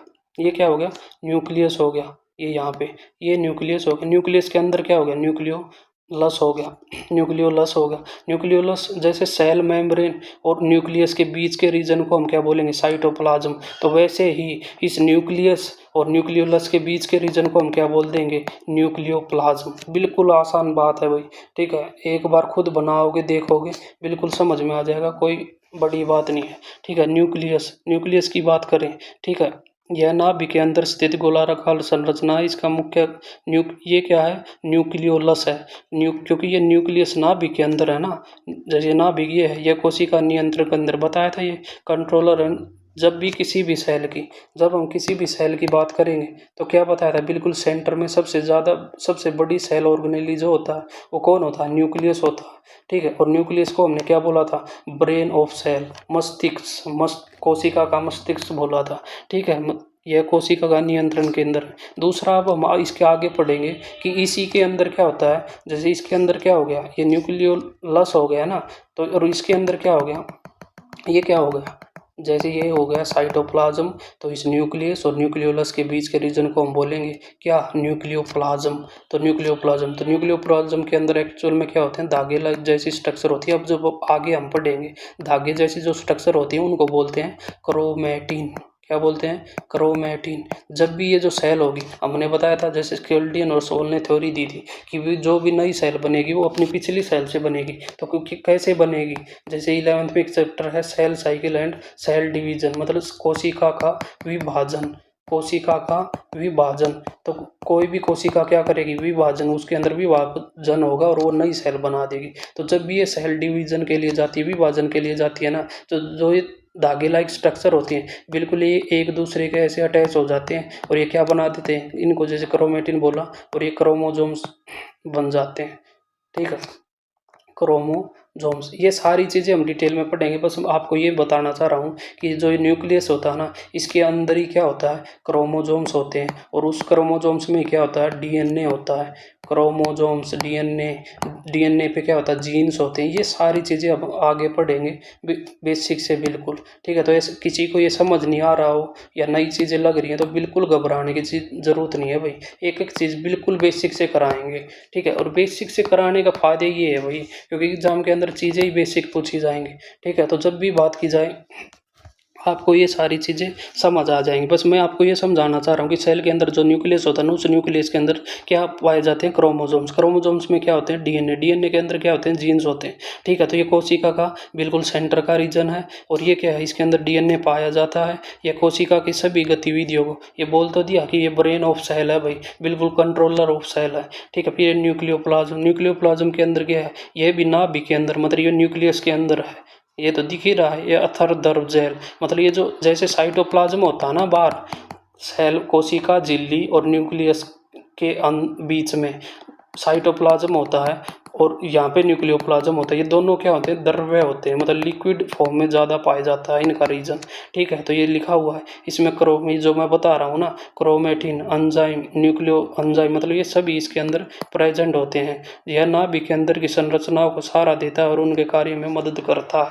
ठीक है, ये साइटोप्लाज्म के अंदर मैंने बता दिया कि वे सेल फ्लूइड ज़्यादातर पाए जाते हैं। और ये चीज़ आपको पहले बता दी कि जितनी भी सेल ऑर्गेनेलीज होंगी, जिसके अब आगे हम भाग पढ़ेंगे ना कोशिकाओं के, तो सारे भाग कहाँ पाए जाते हैं, इस साइटोप्लाज्म के अंदर पाए जाते हैं। वही चीज़ें यहाँ पे लिख रखी हैं। ठीक है, तो ये तो खुद से भी पढ़ लेना, जो मैंने चीज़ें बताई है वही हैं केवल। ठीक है, तो ये हिंदी मीडियम में भी हो गया, इंग्लिश मीडियम में भी। मैं बार बार बोल रहा हूँ, किसी को घबराने की ज़रूरत नहीं, जो भी चीज़ें करेंगे बिल्कुल बाईलैंग्वेज करेंगे। ठीक है, आगे की आज जो इम्पोर्टेंट चीज़ है वो हम पढ़ते हैं भैया। ठीक है, सबसे इम्पोर्टेंट जो चीज़ है हमने बता दी कि कोई भी सेल होगी तो उसके अंदर क्या होगा, न्यूक्लियस 100% होगा। ठीक है, न्यूक्लियस होगा, न्यूक्लियस मतलब नाभिक। यही चीज़ हम पढ़ रहे हैं कि भाई जो न्यूक्लियस होता है ये क्या होता है, एक प्रकार की सेल की क्या है, एक सेल ऑर्गेनेली। इंग्लिश वाले ध्यान देंगे, सेल ऑर्गेनेली यही तो लिखा है, सेलुलर घटक है, बिल्कुल मध्य, बिल्कुल सेंटर में पाया जाता है, आकार में बड़ा होता है, सबसे बड़ी कोशिका संरचना। ये तो बता दिए। इसको क्या बोला जाता है भाई, इसको ब्रेन ऑफ सेल बोला जाता है, मस्तिष्क कोशिका का मस्तिष्क बोला जाता है। यही चीज़ें यहाँ पे लिख रखी हैं। रॉबर्ट ब्राउन ने इसको डिस्कवरी की थी। ये चीज़ें हो चुकी। नाभिक के घटक, अब जो बात करेंगे ना, ये बस थोड़ा ध्यान देना, वही चीज़ें रिपीट होंगी, लेकिन एक बार थोड़ा ध्यान देना। ये बात कर रहा भाई जो न्यूक्लियस है, ये कैसे, अब जैसे हमने क्या किया, जैसे कोई भी सेल है, अब हम सेल के अंदर घुसते जाएंगे। भाई ये सेल है, मान लो एनिमल की सेल है, तो ये कोशिका झिल्ली होगी, सेल मेम्ब्रेन होगी। ये क्या होगा, अब न्यूक्लियस हो गया। अब हमें अंदर की तरफ घुसना है, तो हमने बता दिया कि न्यूक्लियस के अंदर क्या होता है, न्यूक्लियोलस होता है भाई, एक न्यूक्लियोलस। ये मान लो न्यूक्लियोलस है, न्यूक्लियोलस है ये क्या था, न्यूक्लियस था। ठीक है, तो अब इसके अंदर घुसना, हमें अंदर घुसना तो हमें क्या चीज़ पढ़नी पड़ेगी, तो हमें अब क्या चीज़ देखनी पड़ेगी, हमें जो ये ग्रीन है ना, इसके अंदर अंदर ध्यान रखना। अब आप जो ये ग्रीन है, बस इस पे बाहर भूल जाओ क्या है, बाहर तो क्या है, साइटोप्लाज्म है और सेल मेम्ब्रेन है। इन चीज़ों को, सारे रीजन को भूल जाओ, इस ग्रीन के अंदर अंदर ध्यान रखना। आप मैंने बताया आपको कि भाई जो प्लाज्म है और सेल मेम्ब्रेन है, ये तो बाहर के रीजन है, इनको एक बार छोड़ के। ठीक है, जो ये ग्रीन स्ट्रक्चर दिख रही है, इसको देखना है। तो ये क्या है, जैसे इस सेल के बाहर, जैसे यहाँ पे सेल यहाँ पे कंप्लीट होती है ना बाहर, तो जैसे इस सेल के बाहर सेल मेम्ब्रेन, जैसे इस कोशिका के बाहर कोशिका झिल्ली है, वैसे इस न्यूक्लियस के ऊपर भी क्या होगी, एक न्यूक्लियस की झिल्ली होगी, जिसको हम क्या बोलेंगे, न्यूक्लियर एनवलप। न्यूक्लियर एनवेलप, जो ये लिख रखा है न्यूक्लियर एनवेलप, जो केंद्रक आवरक होगा, केंद्रक आवरक होगा। क्योंकि जो ये केंद्रक है, पूरा का पूरा जो न्यूक्लियस है, किसकी बात हो रही है अब, न्यूक्लियस की। तो न्यूक्लियस को, केंद्रक को जो कवर करेगा वो कौन होगा, केंद्रक आवरक होगा। सिंपल सी बात है। तो केंद्रक आवरक कहाँ हो गया, केंद्रक आवरक ये येलो वाला यहाँ हो गया भाई, केंद्रक आवरक। ठीक है, अभी ये बात होगी केंद्रक आवरक की। अब बात की जाए न्यूक्लियोप्लाज्म, तो पहले ही पता है आप सबको कि भाई जो न्यूक्लियोलस होगा, और उसके न्यूक्लियोलस, ये था न्यूक्लियोलस, न्यूक्लियोलस और न्यूक्लियर एनवलप, इसके बीच में, मतलब न्यूक्लियोलस और जो न्यूक्लियस की आउटर लेयर, इसके बीच का जो रीजन होता है, इसी को तो बताया है मैंने, क्या बोला जाता है, न्यूक्लियोप्लाज्म। न्यूक्लियोप्लाज्म जो लिख रखा भाई, ये लिख रखा है यहाँ पे, केंद्रक द्रव्य, केंद्रक द्रव्य, केंद्रक द्रव्य है। ठीक है, क्योंकि ये लिक्विड फॉर्म में ज़्यादा पाया जाता है, तो द्रव्य, तो केंद्रक द्रव्य हो गया। ठीक है, आगे चलें, आगे बात की जाएगी। अब बात की जाएगी न्यूक्लियर एनवेलप। जैसे क्या था, कोई भी एक सेल थी, सेल के अंदर न्यूक्लियस था, न्यूक्लियस को कौन, अब तो पता चल गया हमें न्यूक्लियस को, जैसे किसी सेल को कोशिका की झिल्ली कवर करती है, वैसे ही किसी केंद्रक को, वैसे ही किसी केंद्रक झिल्ली कवर करेगी, केंद्रक झिल्ली, जिसको हम बोलेंगे न्यूक्लियर एनवेलप, जिसकी ये बात हो रही है यहाँ पे। तो ये जो न्यूक्लियर एनवलप होती है, यहाँ पे क्या होती है, ऐसे दो लेयर होती हैं, दो लेयर से एक न्यूक्लियर एनवलप बना होता है, दो परमाणु झिल्लियों से बना है, केंद्रक को कवर करता है। यही तो बता रहा हूँ कि भाई न्यूक्लियस को ये कवर करता है, केंद्रक और साइटोप्लाज्म को अलग करता है। जैसे केंद्रक, ये केंद्रक हो गया, ठीक है, केंद्रक, और इधर साइटोप्लाज्म है। अरे भाई इस चीज़ से इधर तो साइटोप्लाज्म है और इस चीज़ से इधर केंद्रक है, तो इन दोनों को ये सेपरेट कर रहा है कि नहीं कर रहा, तो यही तो चीज़ लिखी है। ठीक है, छिद्र मौजूद होते हैं जिन्हें परमाणु छिद्र कहा जाता है। ठीक है, इसके अंदर क्या होंगे, पहले देखो, पहले की चीज़ें आपको पता होनी चाहिए भाई 100%। ठीक है, तभी कुछ चीज़ें याद रहेंगी। मैंने बताया था सेलुलर एनवलप होता है जैसे, ठीक है, तो उनमें सेल वॉल बनेगी बाहर, मान लो प्लांट के अंदर। ठीक है, तो उसमें क्या होते हैं, ऐसे छेद होते हैं, वैक्यूल्स होते हैं। ठीक है, तो ये वही बात बोल रहा है, जैसे सेल वॉल के बाहर, जैसे सेल मेम्ब्रेन के बाहर, मान लो अगर सेल वॉल किसी के प्लांट्स के अंदर, तो उसके बाहर होगी, तो वैसे ही क्या होगा, मतलब ऐसे ही क्षेत्र किसके अंदर प्रेजेंट होंगे। तो ये चीज़ हो गई भाई। अगली जो बात की जाएगी, ठीक है, दूसरा ये क्या करता है भाई, न्यूक्लियोप्लाज्म और साइटोप्लाज्म बता दिया आपको। ये साइटोप्लाज्म है, इससे इधर, और इससे इधर क्या है, न्यूक्लियोप्लाज्म है तो साइटोप्लाज्म और न्यूक्लियोप्लाज्म, मान लो बाहर से क्या आया, फूड और वाटर आया, फूड और वाटर को क्या क्या करेगा, ये ट्रांसपोर्टेशन में हेल्प करेगा। वही लिखा कि न्यूक्लियोप्लाज्म और साइटोप्लाज्म के बीच में सामग्री के स्थानांतरण की अनुमति देता है, मतलब ट्रांसपोर्टेशन की। ठीक है, अगली जो चीज़ आती है वो क्या है, केंद्रक द्रव्य, मतलब किसकी बात कर रहा है, न्यूक्लियोप्लाज्म की बात कर रहा है भाई। ये तरल जमीनी पदार्थ है बिल्कुल। ठीक है, केंद्रक द्वारा कवर किया जाता है, वो तो किया ही जाता है भाई। ठीक है, तो न्यूक्लियोप्लाज्म की अब हम जो बात करेंगे वो किसकी बात करेंगे, न्यूक्लियोप्लाज्म की बात करेंगे भाई। मतलब अब हमें सेल कोशिका के अंदर घुसना है, मतलब अंदर की तरफ। ठीक है, जब जब भी हम किसी भी कोशिका के एनाटॉमी देखेंगे, एनाटॉमी का मतलब होता है इंटरनल स्ट्रक्चर। ठीक है, तो अब ये बात कर रहा है न्यूक्लियोप्लाज्म की, तो न्यूक्लियोप्लाज्म कहाँ है। ठीक है, न्यूक्लियोप्लाज्म, न्यूक्लियोप्लाज्म ये देखो न्यूक्लियोप्लाज्म,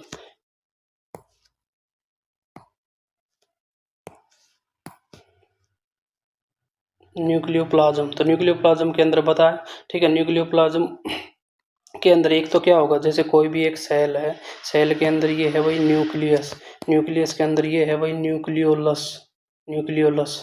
ठीक है, और इससे अंदर जैसे ही, क्योंकि यहाँ पे क्या है, न्यूक्लियर एनवेलप है, न्यूक्लियर एनवेलप, इससे अंदर जो भी रीजन होगा ना सारा का सारा, वो किसके अंदर आ जाएगा, न्यूक्लियोप्लाज्म के अंदर आ जाएगा। किसके अंदर आ जाएगा, न्यूक्लियोप्लाज्म के अंदर आ जाएगा, न्यूक्लियोप्लाज्म, न्यूक्लियोप्लाज्म के अंदर आ जाएगा। तो जो ये न्यूक्लियोलस है, ठीक है, जो ये न्यूक्लियोलस है,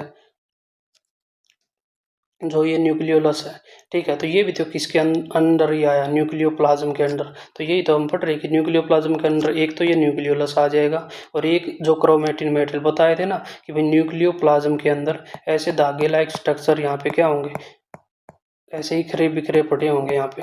ठीक है, जब भी ये सेल पूरी की पूरी सेल कहाँ किसके लिए जाएगी, कोशिका, जब भी ये कोशिका विभाजन के लिए जाएगी, ये सारे के धागे आपस में अटैच हो गए, क्या बना देंगे, क्रोमोसोम्स बना देंगे, जिसकी स्ट्रक्चर इस टाइप से होती है, जो आगे हम अब वही चीज़ें अब हम आगे डिटेल में धीरे धीरे पढ़ेंगे इस चैप्टर के अंदर। ठीक है, अगली जो बात कीजिए तो बताइए, संख्या में एक या अधिक हो सकता है भाई जो न्यूक्लियोलस, मतलब किसी भी सेल के अंदर, ये किसी भी सेल के अंदर न्यूक्लियोलस की बात कर रहा है ये, न्यूक्लियस, जैसे ये न्यूक्लियस है, इसके अंदर जो न्यूक्लियोलस है, न्यूक्लियोलस किसी भी सेल के अंदर, एक सेल के अंदर एक भी हो सकता है और एक से ज़्यादा भी हो सकता है। ठीक है, और इसके जो ये न्यूक्लियोलस है ना भाई, किसी भी सेल के अंदर, जैसे ये सेल मेम्ब्रेन, मैं बोल रहा हूँ एनिमल की सेल है तो ये होगी सेल मेम्ब्रेन, ये हो गया उसका न्यूक्लियस, इस न्यूक्लियस के अंदर ये हो गया न्यूक्लियोलस। तो इस न्यूक्लियोलस के अंदर एक स्ट्रक्चर बनती है, मतलब कुछ मटेरियल बनता है, स्ट्रक्चर बनती है एक, जिसको हम बोलते हैं राइबोसोम्स। राइबोसोम सबसे इंपॉर्टेंट पॉइंट है भाई, राइबोसोम्स की। सीधा आपसे एक क्वेश्चन पूछेगा जी राइबोसोम सेल के अंदर, कोशिका के अंदर कहाँ बनते हैं, तो आपको आंसर क्या देना, न्यूक्लियोलस, न्यूक्लियोलस के अंदर। ठीक है, न्यूक्लियोलस के अंदर ribosomes are formed in a cell. ठीक है, तो किसके अंदर, न्यूक्लियोलस के अंदर। राइबोसोम्स जो बनेंगे, राइबोसोम्स जो बनेंगे वो बनेंगे भाई किसके अंदर, न्यूक्लियोलस के अंदर, न्यूक्लियोलस के अंदर। न्यूक्लियोलस के अंदर क्या बनेंगे, राइबोसोम्स बनेंगे। और राइबोसोम्स का अब हम ये तो पता चलेगा कि सेल के न्यूक्लियोलस के अंदर, हमें देखो सेल को किसी भी कोशिका के अंदर क्या होता है, केंद्रक होता है, न्यूक्लियस होता है, उस केंद्रक के अंदर क्या पाया जाता है, न्यूक्लियोलस पाया जाता है। उस न्यूक्लियोलस में क्या बनते हैं, राइबोसोम्स बनते हैं। और उन राइबोसोम्स का इंपॉर्टेंट, सबसे इंपॉर्टेंट काम जो होता है वो क्या होता है, प्रोटीन बनाना। क्या बनाना, प्रोटीन बनाना, प्रोटीन बनाना। दो पॉइंट सबसे इंपॉर्टेंट है भाई, एक तो सीधा आपसे पूछेगा कि प्रोटीन कौन बनाता है, तो आपका आंसर होना चाहिए राइबोसोम्स। क्या, राइबोसोम्स। दूसरी चीज, राइबोसोम्स कहाँ बनते हैं, सेल के, कोशिका के न्यूक्लियोलस के अंदर। बस ये दो इंपॉर्टेंट क्वेश्चन है भाई सबसे ज़्यादा यहाँ पे। ठीक है, इन दोनों चीज़ों का आपको ध्यान रखना। क्या क्या कि भाई एक तो क्या होगा, देखो सेल के अंदर हमें पता है कोई भी एक सेल है, ठीक है, कोई भी एक सेल है, सेल के अंदर होता है भाई न्यूक्लियस, केंद्रक। ठीक है, न्यूक्लियस, और उस न्यूक्लियस के अंदर पाया जाता है न्यूक्लियोलस। ठीक है, इस न्यूक्लियोलस के अंदर क्या बनते हैं भाई, राइबोसोम्स बनते हैं। राइबोसोम सबसे इंपॉर्टेंट बात, आपसे डायरेक्ट पूछेगा राइबोसोम्स कहाँ बनते हैं, तो न्यूक्लियोलस के अंदर। राइबोसोम्स का इंपॉर्टेंट फंक्शन, सबसे इंपॉर्टेंट फंक्शन होता है भाई प्रोटीन बनाना। मैंने आपको बताया था कि भाई हम कोई भी एक खाना खाते हैं, कुछ भी खाएं, ठीक है, रोटी खाएं, कुछ भी खाएं, खाना तो खाना कुछ भी हम खाएंगे बाहर से बॉडी के अंदर, ठीक है, तो उसमें तीन प्रकार की न्यूट्रिशन हमें मिलते हैं, जिनको हम बोलते हैं कार्बोहाइड्रेट, प्रोटीन और फैट। कार्बोहाइड्रेट, प्रोटीन और फैट। तो अब पता चला बॉडी के अंदर प्रोटीन कहाँ बनता है। प्रोटीन कहाँ बनता है? सेल के अंदर। सेल के अंदर कौन बनाता है? सेल। देखो प्रोटीन कहाँ बनता है? सेल के अंदर। फिर पूछे सेल के अंदर कहाँ बनता है? न्यूक्लियोलस के अंदर। न्यूक्लियस के अंदर न्यूक्लियोलस होगा, इस न्यूक्लियोलस के अंदर, इस न्यूक्लियोलस के अंदर। फिर पूछे न्यूक्लियोलस के अंदर कौन बनाता है? न्यूक्लियोलस के अंदर कौन बनाता है? ये होगा न्यूक्लियोलस। इस न्यूक्लियोलस के अंदर कौन बताता है? राइबोसोम्स। राइबोसोम्स सबसे इंपॉर्टेंट पॉइंट भाई। राइबोसोम्स जो होते हैं वो क्या बनाते हैं? प्रोटीन बनाते हैं। प्रोटीन बनाते हैं। सबसे इंपॉर्टेंट पॉइंट है भाई, बार बार रिपीट कर रहा हूँ ये चीज़, ठीक है। अगली जो बात की जाएगी वो किसकी बात की जाएगी?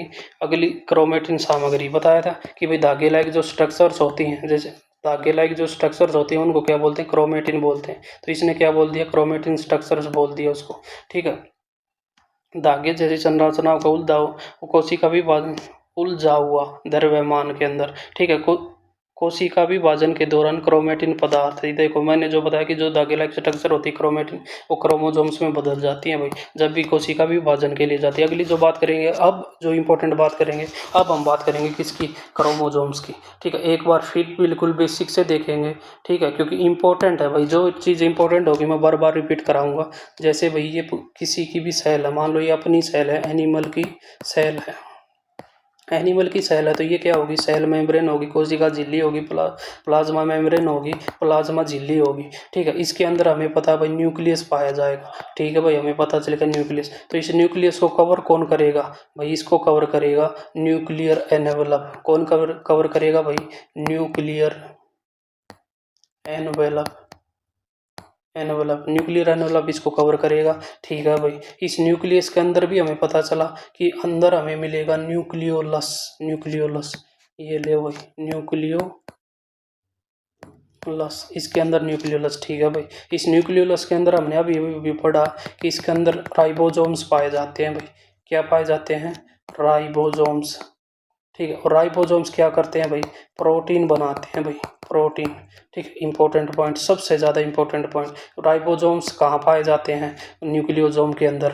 राइबोसोम्स क्या करते हैं? प्रोटीन बनाते हैं। ये डायरेक्ट ये पूछेगा राइबोसोम्स आर फॉर्म्ड फ्रॉम, इनकी राइबोसोम्स को कौन बनाता है? तो कौन बनाता है भाई? न्यूक्लियोलस बनाता है। अब हम जो बात कर रहे थे वो क्रोमोसोम्स की बात। अब हम ना केवल इस स्ट्रक्चर को बाहर उठाएंगे, केवल इस स्ट्रक्चर को बाहर उठाएंगे। तो ये स्ट्रक्चर क्या है? न्यूक्लियोलस है भाई। क्या है? न्यूक्लियोलस है भाई, न्यूक्लियोलस है। तो हमने बताया था कि ये तो कंप्लीट की स्ट्रक्चर क्या होगी? न्यूक्लियोलस, ये न्यूक्लियोलस होगी। और हमने बताया था इसके बाहर क्या होगा? न्यूक्लियोप्लाज्म। ये न्यूक्लियोप्लाज्म ही तो होगा भाई यहाँ पे। जैसे ये साइटोप्लाज्म है तो ये होगा न्यूक्लियोप्लाज्म। इस न्यूक्लियोप्लाज्म के अंदर यहाँ पे क्या पाए जाते हैं? थ्रेड। इसके बाहर क्या पाए जाते हैं? Thread like structure. Thread like structure. जब भी ये सेल डिवीजन विभाजन के लिए जाएगी, ये धागे लाइक स्ट्रक्चर जो होंगे एक दूसरे से मतलब उलझ जाएंगे, इकट्ठे हो जाएंगे, मतलब टुगेदर हो जाएंगे, और ये क्या बना देंगे? क्रोमोसोम्स बना देंगे। किसकी बात करेंगे? क्रोमोसोम्स की, ठीक है। तो क्रोमोसोम देखो भाई, धागे जैसी संरचनाएं होती है कोशिका विभाजन के दौरान। हाँ, तो जब कोई कोशिका विभाजन के लिए जाएगी तभी तो दिखाई देंगे, क्योंकि पहले तो केवल धागे जैसी स्ट्रक्चर थी, पहले तो पता ही नहीं चलेगा कि किसी को कि ये क्रोमोसोम्स है या क्या है, ठीक है। तो तब ये कन्वर्ट होते हैं जब भी कोई भी कोशिका विभाजन के लिए जाती है, तो धागे जैसी स्ट्रक्चर्स जो प्रेजेंट थी न्यूक्लियोसम के अंदर, न्यूक्लियोप्लाज्म के अंदर, वो क्या हो जाती हैं? कन्वर्ट हो जाती हैं क्रोमोसोम्स के अंदर, ठीक है। तो क्रोमोसोम्स। दूसरी बात, इसकी क्रोमोसोम्स की खोज किसने की थी? वाल्थर फ्लेमिंग ने की थी। किसने की थी? Walther Flemming. वाल्ट फ्लेमिंग ने की थी भाई। दूसरी बात की जाए हमारी ह्यूमन बॉडी के अंदर, देखो हमारा जो शरीर होता है ना भाई, हमारी जो ह्यूमन बॉडी होती है, हमारा शरीर होता है, इसके अंदर 23 पेयर क्या होते हैं? क्रोमोसोम्स होते हैं। 23 पेयर का मतलब क्या होता है? टोटल 40 होते हैं। टोटल 40 होते हैं। मैं बोलूँ, मैं अपने पास ह्यूमन बॉडी के पास 1 पेयर लेग है, 1 पेयर टांगे हैं, तो इसका मतलब 1 पेयर का मतलब क्या हो गया? 2 हैं। नॉर्मल सी बात है। वैसे अगर मैं बोल रहा हूँ 23 पेयर क्रोमोसोम्स हैं, तो इसका मतलब टोटल कितने हैं? 46 हैं, क्योंकि 23 तो पेयर है ना भाई।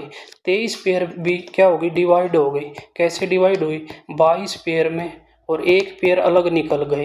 1 पेयर जो निकलते हैं ना, उसको बोलते हैं हम सेक्स क्रोमोसोम्स। क्या बोलते हैं, सेक्स क्रोमोसोम्स। और 22 पेयर को हम क्या बोलते हैं, ऑटोजोम्स। ऑटोजोम्स। देखो 23 जोड़ी गुणसूत्र थे, क्रोमोसोम्स मतलब हिंदी वाले गुणसूत्र, 22 उसके अंदर ऑटोजोम्स हैं, 2 उसके अंदर क्या है, सेक्स क्रोमोसोम है, सेक्स पेयर है। अब जो ये सेक्स क्रोमोसोम्स हैं तो कितने, 2, एक ही है, एक ही। लेकिन ये मेल के अंदर अलग होते हैं, मेल के अंदर अलग और फीमेल के अंदर अलग होते हैं भाई। फीमेल की जब बात की जाए ना तो दोनों एक्स, हम इनको क्या डिनोट करते हैं एक्स, ठीक है। अब जैसे किसी को ऐसे दिमाग चलता है भाई, ठीक है, कि भाई क्या ये सेल के अंदर हम एक्स बोल रहे हैं, क्या सेल के अंदर हम जब देखेंगे माइक्रोस्कोप के अंदर तो क्या उस क्रोमोसोम के ऊपर ऐसे लिखा मिलेगा एक्स और वाई? नहीं भाई, ये नोमेनक्लेचर है, इस चीज़ को आप समझो। बायोलॉजी के अंदर नोमेनक्लेचर का मतलब होता है नामांकरण। किसी भी चीज़ को समझने के लिए पहले साइंटिस्ट ने क्या कर रखा है, नाम दे दिया उन चीज़ों को, जो चीज़ें अब हमें क्या करें, पढ़ रही एग्जाम के लिए, ठीक है। तो ये केवल एक नाम है, समझने के लिए है, बाकी ऐसा थोड़ी ना कि भी उनके ऊपर लिख रखा है कहीं पे, ऐसा बिल्कुल भी नहीं है, ठीक है। तो सेक्स क्रोमोसोम्स की बात कर रहे थे, इंपॉर्टेंट है भाई, क्योंकि ये जो चैप्टर है ना, आगे रिप्रोडक्शन आएगा एक चैप्टर, उसके अंदर भी आएंगे, ठीक है। तो एक्स और वाई और एक्स और एक्स बताया, फीमेल के अंदर दोनों बिल्कुल सेम होते हैं, तो सेम कहाँ है, यहाँ है, यहाँ तो एक एक्स है, यहाँ एक वाई है, तो ये मेल के अंदर होते हैं भाई, मेल, ठीक है। तो जैसे कोई भी, जैसे किसी बेबी, मान लो किसी बेबी का बर्थ हुआ, ठीक है, बेबी का बर्थ हुआ तो उसका जेंडर होता है ना, या तो वो क्या होगा, बॉय होगा या गर्ल होगा। अब ज़्यादा दिमाग मत चलाओ, एक और भी होगा, ठीक है, वो सब मत बोलो यहाँ पे, ठीक है। एक्स और वाई की बात की जाए, एक्स और वाई की अगर बात की जाए, ठीक है, तो बॉय के अंदर, और एक्स की बात की जाए तो गर्ल के अंदर, ठीक है। एक्स और वाई की अगर बात की जाए, अगर एक्स और वाई क्रोमोसोम, दूसरा क्या होता है, एक जो क्रोमोसोम मिलेगा ना इस बेबी को, वो मिलेगा इसके फादर से, पिता से, और एक मिलेगा इसकी मदर से, ठीक है। अब नॉर्मल सी बात है भाई, मदर के पास, मदर फीमेल है ना, नॉर्मल सी बात है, तो उसके अंदर तो क्रोमोसोम ही एक्स और एक्स है, ठीक है। तो वो तो 100% हमेशा हमेशा देगी ही एक्स, ठीक है, कुछ भी कर लो एक्स ही दे सकती है, ठीक है, कुछ भी कर लो। लेकिन मेल की अगर बात की जाए, मेल पुरुष की अगर बात की जाए तो उसके पास तो एक्स और वाई है, ठीक है। लेकिन जाएगा कहाँ, जाएगा तो केवल एक ही, स्पर्म के अंदर। स्पर्म के अंदर हो तो या तो एक्स होगा या वाई होगा। मान लो अगर एक्स होगा तो एक्स इधर से आ गया, इधर से तो आना ही एक्स है हमेशा, 100% हर बार एक्स ही आएगा। इधर से एक्स आ गया, एक्स और एक्स आ गया तो वो गर्ल हो जाएगी, ठीक है। और मान लो इधर से आ गया मेल से वाई, ठीक है, और इधर से तो 100% आना ही एक्स है ही एक्स, 2 एक्स हैं तो एक्स ही जा सकता है। यहाँ पे एक्स और वाई है तो या तो एक्स आ जाएगा या वाई आ जाएगा, ठीक है। मान लो यहाँ से वाई आ गया, यहाँ से आना ही एक्स है तो एक्स और वाई, तो उस केस में क्या बन जाएगा, बॉय बन जाएगा। तो किसी भी बेबी का जो जेंडर होता है उसका डिसाइड करने के लिए रीज़न जो होता है ना, वो हमेशा मेल होता है भाई, पुरुष होता है, ठीक है।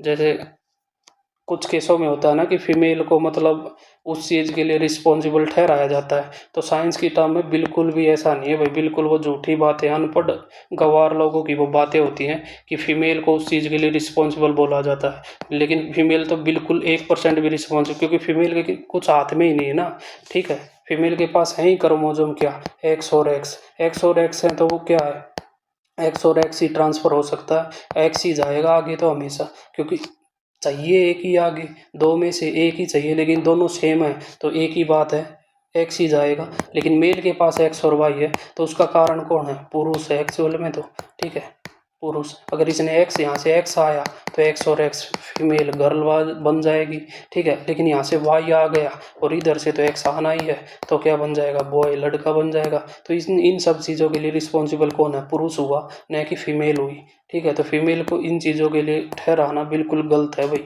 अपराध है एक प्रकार से, ठीक है। दूसरी बात की जाए, अपराध क्यों है, क्योंकि भाई जिस चीज़ के लिए कोई रिस्पॉन्सिबिलिटी है ही नहीं तो वो तो, और उस चीज़ का ब्लेम आप पे लगाया जाए तो वो तो अपराध ही है, ठीक है। अगली जो बात की जाएगी क्रोमोसोम्स की, पहले भी बताया था कि भाई जो क्रोमोसोम्स होंगे वो किस चीज़ से बन के मिल के बने होंगे, डीएनए से और प्रोटीन से, डीएनए और प्रोटीन। क्रोमोसोम्स के अंदर क्या होगा, एक डीएनए होगा और नहीं, एक नहीं, मतलब कैसे बता रहा हूँ कि दो चीज़ें होंगी जिसमें एक डीएनए होगा और एक प्रोटीन होगा। ठीक है, तो क्रोमोसोम्स किसके मिलकर बने होंगे? डीएनए और प्रोटीन से।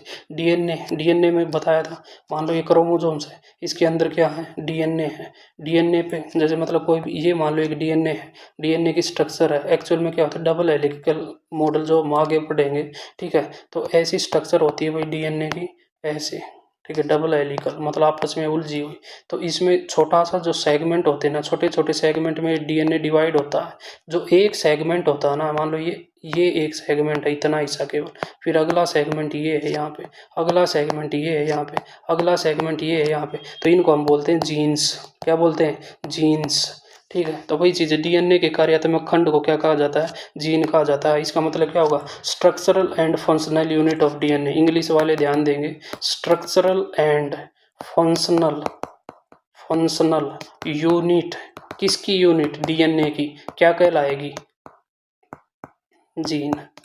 Structural and functional unit of DNA क्या कहलाएगी भाई? जीन कहलाएगी। सबसे इंपॉर्टेंट पॉइंट है भाई। जैसे हम सेल को बोलते हैं structural and functional unit of life, वैसे अगर कोई आपसे पूछे structural and functional unit of DNA बता दो, तो वो क्या होगी? जीन होगी। ठीक है, आनुवंशिक जानकारी। हाँ, दूसरी चीज़ क्या होगी कि भाई जो हमारी जेनेटिक इन्फॉर्मेशन होती है ना, हमारी जो जेनेटिक इन्फॉर्मेशन होती है हमारे पेरेंट्स से, जैसे आपने देखा होगा कि भाई एक मेल है, ठीक है, ये मेल है मान लो, मेल, और एक कोई फीमेल है, एक कोई फीमेल है, इसके पीछे चुट्टियाँ लटक रही है। ठीक है, ये मान लो फीमेल है, तो एक मेल है एक फीमेल है, मान लो इनका कोई बेबी हुआ। ठीक है, और मैं बोल रहा हूँ कि बॉय हो गया। ठीक है, तो कई बार हम देखते हैं ना भाई, कुछ बच्चों की जैसे आंखें, हम केवल आई का एग्जांपल लेते हैं, आंखें, किसी की आई कैसी हो जाती है? ब्लू हो जाती है, किसी की कैसी हो जाती है भाई? ब्लू आइज हो जाती है ना, किसी की बिल्कुल वाइट हो जाती है। ठीक है, मतलब थोड़ा बहुत अंतर होता है। ठीक है, किसी की बिल्कुल ब्राउन हो जाती हैं। तो ये सारे के सारे जो जेनेटिक, जैसे मान लो किसी के फादर की आंखें ब्लू है, ठीक है, तो कई बार क्या हो जाता है, बच्चे की भी ब्लू हो जाती है। ठीक है, माता में मान लो कोई करेक्टर ऐसा है, कोई भी चीज़, तो वो मान लो इनको क्या है, कोई भी मतलब ऐसी बीमारी है भाई जो जेनेटिकली का मतलब है जीन के थ्रू। जीन कैसे जाएगा भाई बच्चे में? जीन क्यों जाएगा ये बताओ? जीन इसलिए जाएगा ना भाई, क्योंकि जब भी फीमेल की तरफ से क्या आता है? एग, यहाँ से क्या आता है? स्पर्म। तो उस एग के अंदर क्या होता है? अरे बताया था, एग की जो सेल होती है वो सबसे बड़ी सेल होती है ह्यूमन शरीर के अंदर। तो एग के अंदर है तो एक प्रकार से वो सेल ही, तो सेल होगा तो उसके अंदर क्या होगा? न्यूक्लियस होगा, न्यूक्लियस होगा तो उसके अंदर क्या होगा? न्यूक्लियोलस होगा, न्यूक्लियोलस होगा तो उसके अंदर क्या होगा? क्रोमोजोम होगा, क्रोमोजोम होगा तो उसके अंदर क्या होगा? डीएनए होगा, डीएनए होगा तो उसके अंदर क्या होगा? जीन होगा। बात आई समझ में? तो जीन, अब जीन जो था ट्रांसफ़र हो गया, क्योंकि एक क्रोमोजोम यहाँ से ले लिया, एक क्रोमोजोम यहाँ से ले लिया, तो यहाँ के भी जीन ट्रांसफ़र हो गए, यहाँ के भी जीन ट्रांसफ़र हो गए। कई चीज़ें बोलते हैं ना, जैसे कलर ब्लाइंडनेस एक डिजीज़ होती है। ये सारी चीज़ें हम डिटेल में पढ़ेंगे, लेकिन छोटी छोटी चीज़ें मैं आपके लिए इसलिए यहाँ पे बता रहा हूँ कि भाई ये चीज़ें रिलेटेड है और इम्पोर्टेंट है, ताकि वहाँ पे फिर दोबारा रिपीट हो तो आपके 1 2 5 7 10% कुछ आपको चीज़ें ये रिपीट जब हों तो आपको याद रहें। ठीक है, तो आप, ताकि आप एकदम से पहली बार सुनो कोई भी चीज़ तो आपको अजीब ना लगे। ठीक है, तो ये बातें आपको बता रहा हूँ कि जैसे कलर ब्लाइंडनेस है, कलर ब्लाइंडनेस एक जेनेटिक डिजीज़ है। ठीक है, ये ट्रांसफ़र हो सकती है। अगर मान लो मेरे फादर को कलर ब्लाइंडनेस है तो हो सकता है कि भाई 90% चांस है कि मेरे को भी हो। ठीक है, मतलब ये जेनेटिक, इस यही है जेनेटिक। इसका मतलब क्या है? जेनेटिक इन्फॉर्मेशन एक पीढ़ी से दूसरी पीढ़ी, एक जनरेशन से दूसरी जनरेशन। इंग्लिश वाले ध्यान दें, genetic information is transferred from one generation to another generation through gene, इसी से, जीन से ही। ठीक है, दूसरा, जब भी हम बात करते हैं डीएनए की, डीएनए क्या है? एक प्रकार का जेनेटिक मटेरियल है।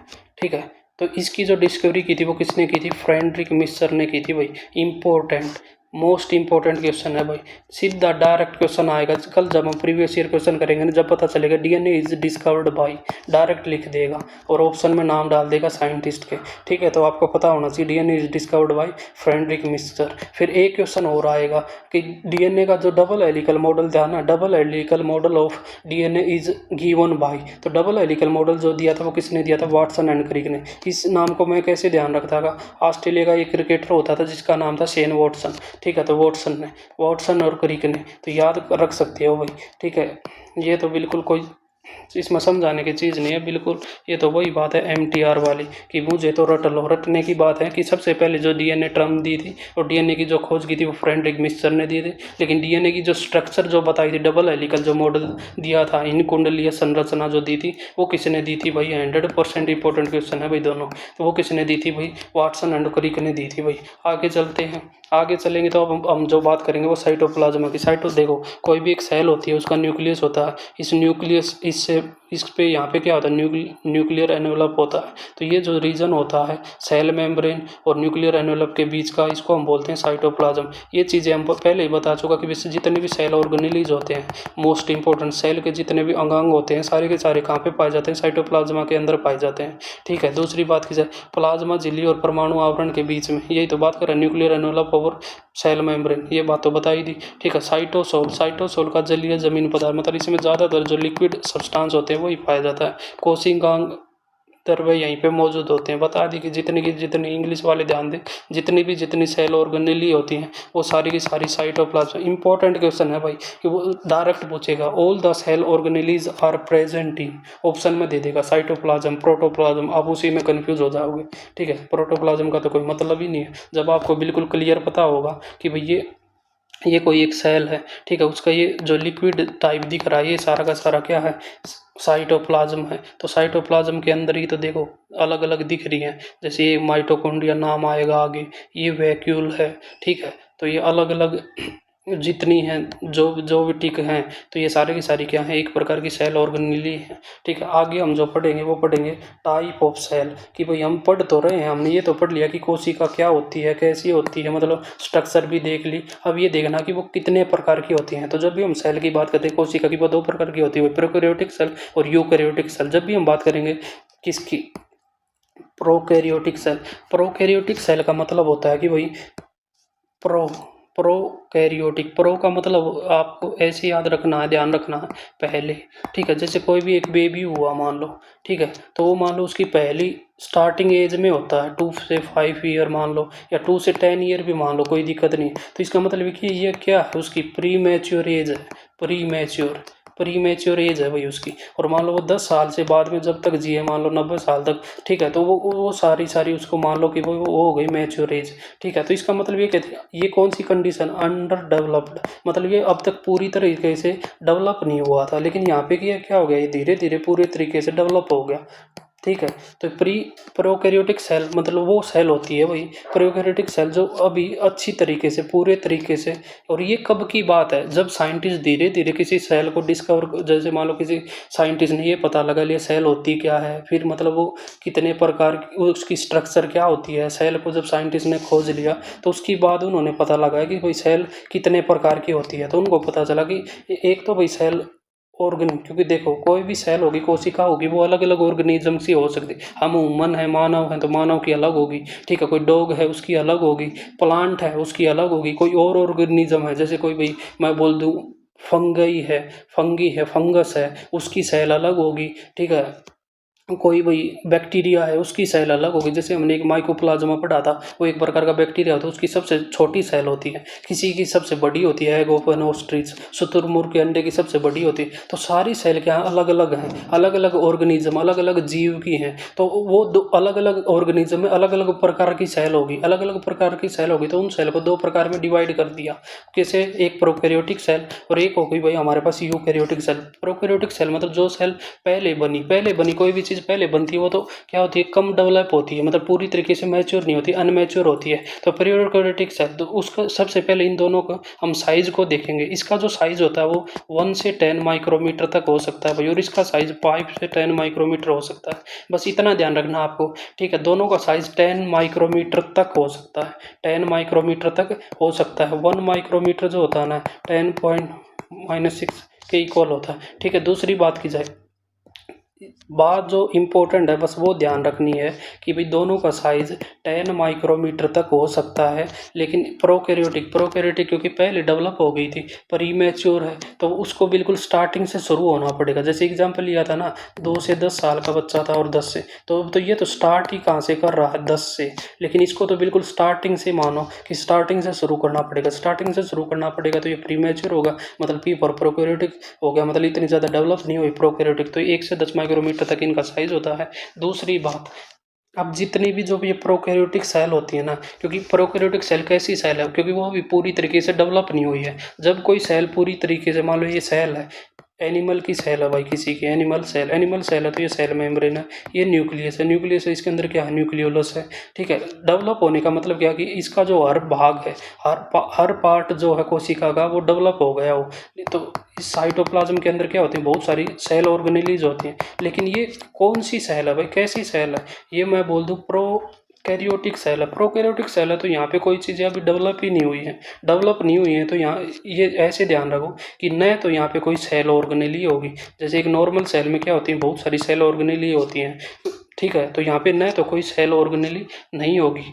दूसरे यहाँ पे न तो न्यूक्लियस होगा। नॉर्मल अगर सेल है तो उसके अंदर ये सारी चीज़ें पाई जाएंगी। लेकिन अगर कोई सेल अभी, कोई कोशिका अभी पूरी तरीके से डेवलप नहीं हुई है, विकसित नहीं हुई है, तो उसके अंदर ये सारी चीज़ें नहीं होंगी। क्या क्या नहीं होगी, न तो न्यूक्लियस होगा, न उसके अंदर न न्यूक्लियस होगा, न कोई सेल ऑर्गेनेली होगी, न न्यूक्लियोलस होगा, न न्यूक्लियस होगा, न कोई सेल ऑर्गेनेली होगी, कुछ भी नहीं होगा उसके अंदर। ठीक है, सेल, ये सारी चीज़ें अब्सेंट होगी। और वही अगर बात की जाए यूकैरियोटिक सेल मतलब पूरी तरीके से डेवलप होगी तो उसके अंदर ये सारी चीज़ें बन जाएंगी। कौन कौन सी चीज़ें बन जाएंगी, न्यूक्लियस बन जाएगा, उसके अंदर न्यूक्लियोलस बन जाएगा, साइटोप्लाज्म के अंदर बहुत सारी क्या बन जाएंगी, सेल ऑर्गेनेली बन जाएंगी।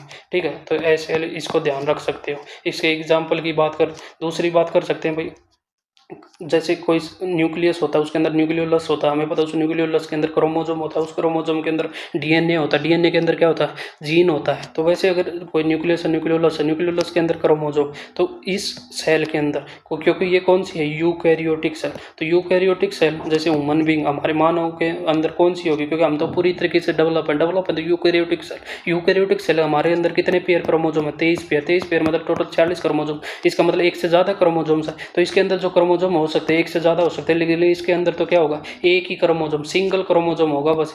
इसके अंदर जितने भी एग्जाम्पल आएंगे, कौन कौन से एग्जाम्पल आएंगे भाई, बैक्टीरिया आ जाएगा, साइनोबैक्टीरिया मतलब ब्लू ग्रीन एल्गी। ठीक है, एक हमने पढ़ा था माइकोप्लाज्मा, अब तक रिपीट कर रहा था, माइकोप्लाज्मा सबसे स्मॉलेस्ट सेल होती है, सबसे छोटी कोशिका जो होती है माइकोप्लाज्मा, वो एक प्रकार का बैक्टीरिया होता है, तो उसके अंदर भी क्या होती है, प्रोकैरियोटिक सेल। अब इसको एग्जाम्पल इंपॉर्टेंट है, लेकिन इंपॉर्टेंट है तो याद कैसे रखें, तो याद रखने की सीधी बात है भाई, आपको बस ध्यान रखना है प्रोकैरियोटिक के एग्जाम्पल याद रखने हैं। प्रोकैरियोटिक में क्या क्या क्या एग्जाम्पल होंगे, क्योंकि देखो माइकोप्लाज्मा, क्योंकि ये तो हमने सबसे पहले पढ़ लिया ना भाई एक चीज़, माइकोप्लाज्मा क्या था, बैक्टीरिया, बस। अब माइकोप्लाज्मा का हमें पता है और ये पता है कि ये बैक्टीरिया है, तो इसके साथ हम क्या लिख सकते हैं, बैक्टीरिया के आगे अगर मैं साइनो लगा दूं, साइनो बैक्टीरिया, जिसका मतलब होता है ब्लू ग्रीन एल्गी। बस ये एग्जाम्पल है, इनके अलावा जो भी सेल दिखे उसको आप क्या बोल देना, यूकैरियोटिक। याद रखने की ज़रूरत नहीं है, बस ये ध्यान रखना है। अगर एग्जाम्पल में आप किसी भी एग्जाम्पल के अंदर या किसी भी एग्जाम के अंदर कोई क्वेश्चन होगा, उसके अंदर अगर ये 3 नाम लिख जाए, क्योंकि माइकोप्लाज्मा पहले ही याद है, दूसरा हमें पता है ये एक बैक्टीरिया है, दूसरा हमें पता है कि बैक्टीरिया के आगे साइनो लगा देंगे तो साइनो बैक्टीरिया एक प्रकार की ब्लू ग्रीन एल्गी होती है। ठीक है, तो बस ये 3 एग्जाम्पल याद रखने हैं, जिसमें 2 चीज़ें तो पहले ही याद है, अगर भाई याद है, ठीक है, अगर आप डेली जो बोल रहा हूँ वो कर रहे हो तो है, नहीं है तो भाई अब आपकी मर्जी है। ठीक है, अब ये जो एग्जाम्पल डायग्राम दे रखा है, ये किसका दे रखा है, ये दे रखा है भाई बैक्टीरिया का। ठीक है, इसमें कोई ऐसी इंपॉर्टेंट बात नहीं है। फिर अगले इसने प्रोकैरियोटिक सेल और यूकैरियोटिक सेल के अंदर डिफरेंस दे दी। डिफरेंस आप एक बार देखो, ध्यान से देखो, जैसे ये प्रोकैरियोटिक सेल, मैं बार बार रिपीट कर रहा हूँ ताकि सारी चीज़ें आपको क्लास में याद हो जाएं। P for prokaryotic cell, P for pre मतलब पहले, कोई भी चीज़ पहले आई तो मतलब वो क्या है, इतनी ज़्यादा विकसित नहीं है, अनडेवलप्ड है, मतलब इतनी ज़्यादा भी विकसित नहीं है, तो उस सेल के अंदर क्या होगा, न तो न्यूक्लियस होगा, न न्यूक्लियस के अंदर न्यूक्लियोलस होगा, और न साइटोप्लाज्म के अंदर जो बहुत सारी सेल ऑर्गेनेली होती है ना, न वो होंगी। बस ठीक है। तो ये प्रोकैरियोटिक सेल के अंदर, इसके अंदर कोई भी ऐसी चीज़ नहीं दिखेगी। और ये है यूकैरियोटिक सेल। यूकैरियोटिक सेल के अंदर क्या दिख रहा है हमें? न्यूक्लियस भी दिख रहा है, ठीक है, और राइबोसोम्स, माइटोकॉन्ड्रिया, न्यूक्लियस भी दिख रहा है, ठीक है, गोल्गी बॉडी, ठीक है। ये सारी चीज़ें अब हम आगे पढ़ेंगे, लेकिन ये सारी की सारी हैं क्या? सेल ऑर्गेनेली हैं। सेल ऑर्गेनेली का मतलब है कि कोशिका के भाग हैं, कोशिका के अंग हैं, ठीक है। तो ये सारे के सारे दिख रहे हैं, लेकिन यहाँ पे कुछ भी नहीं दिख रहा है ऐसा। यहाँ पे सिंपल सिंपल चीज़ें हैं, जैसे एक नॉर्मल सेल है, उसकी सेल वॉल है, ठीक है, बस ये चीज़ें हैं, ठीक है। आगे एक हमने क्या पढ़ा था? जैसे एक सेल होती है, सेल के अंदर क्या होगा? न्यूक्लियस होगा, न्यूक्लियस के अंदर क्या होगा? न्यूक्लियोलस होगा, न्यूक्लियोलस के अंदर क्या बनते हैं? राइबोसोम्स बनते हैं। अब आपके मन में एक डाउट आना चाहिए कि मैं बोल रहा हूँ कि जो राइबोसोम्स होते हैं ना भाई, ये प्रोकैरियोटिक सेल में भी होते हैं और यूकैरियोटिक सेल में होते हैं। तो एकदम से आपके, अगर आप ध्यान दे के क्लास ले रहे हो, तो आपके डाउट आना चाहिए कि भाई राइबोसोम्स को तो न्यूक्लियोलस बनाता है, मतलब न्यूक्लियस के अंदर जो न्यूक्लियोलस होता है वो बनाता है। लेकिन आप तो कह रहे हो कि प्रोकैरियोटिक सेल के अंदर राइबोसोम्स है ही नहीं, राइबोसोम्स है ही नहीं, तो मतलब इसमें और अब आप बोल रहे हो, इसका मतलब क्या है? न्यूक्लियोलस नहीं है तो राइबोसोम्स नहीं होने चाहिए, लेकिन आप तो बोल रहे हो कि राइबोसोम्स प्रोकैरियोटिक सेल के अंदर भी हैं, यूकैरियोटिक सेल के अंदर है। तो ये भाई एक प्रकार की एक्सेप्शन है, ठीक है। एक्सेप्शन तो क्या है कि भाई राइबोसोम्स का मेन काम होता है प्रोटीन सिंथेसिस, लेकिन हमने बताया था कि कोई भी एक सेल होगी ना, उसकी जो सेल मेम्ब्रेन होगी वो फॉस्फोलिपिड की बनी होगी। फॉस्फोलिपिड मतलब लिपिड प्लस प्रोटीन की बनी होगी। तो सेल को क्या चाहिए? सेल, अगर कोई सेल है तो सेल मेम्ब्रेन तो 100% होगी, ठीक है भाई। मान लो एक मैं बोल रहा हूँ, ये एक स्टेडियम है, यहाँ पे, यहाँ कहीं स्टेडियम है, ठीक है। जब मैं इसकी बाउंड्री करूँगा तभी तो मेरे को पता चलेगा ना कि इसका साइज क्या है, ठीक है। तो कोई सेल कब बनेगी? तभी बनेगी जब उसकी कोई बाउंड्री होगी, वरना उसके अंदर जो भी मटेरियल है, लिक्विड भी है, ठीक है, वो तो इधर उधर फैल जाएगा, बह जाएगा। तो वो कौन सी सेल होगी? सेल हो ही नहीं सकती। तो इस बात का आपको ध्यान रखना है कि अगर कोई सेल है तो उसकी सेल मेम्ब्रेन है, और सेल मेम्ब्रेन है तो उसको क्या चाहिए? प्रोटीन चाहिए भाई।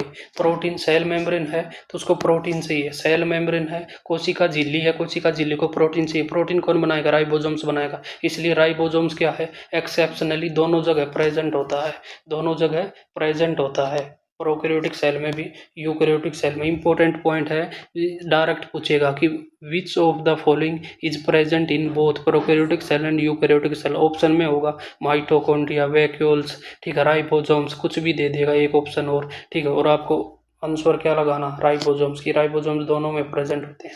अगली बात की जाए तो भाई ये बैक्टीरिया की, ये इतना ज़्यादा इंपॉर्टेंट बिल्कुल भी। अगली जो बात करेंगे, सबसे इंपॉर्टेंट बात करेंगे सेल ऑर्गेनेलीज की। सेल ऑर्गेनेलीज की अगर बात की जाए तो ये किस सेल ऑर्गेनेल, कोई भी सेल है तो हमने बता दिया ये न्यूक्लियस है, उसके अंदर न्यूक्लियोलस है। ये सारा का सारा क्या है? साइटोप्लाज्म है, साइटोप्लाज्म है। तो हमें पता कि सारी की सारी सेल ऑर्गेनेलीज यहाँ पे प्रेजेंट होगी इस साइटोप्लाज्म के अंदर। तो वही चीज़ें यहाँ पे लिख रखी है, ठीक है।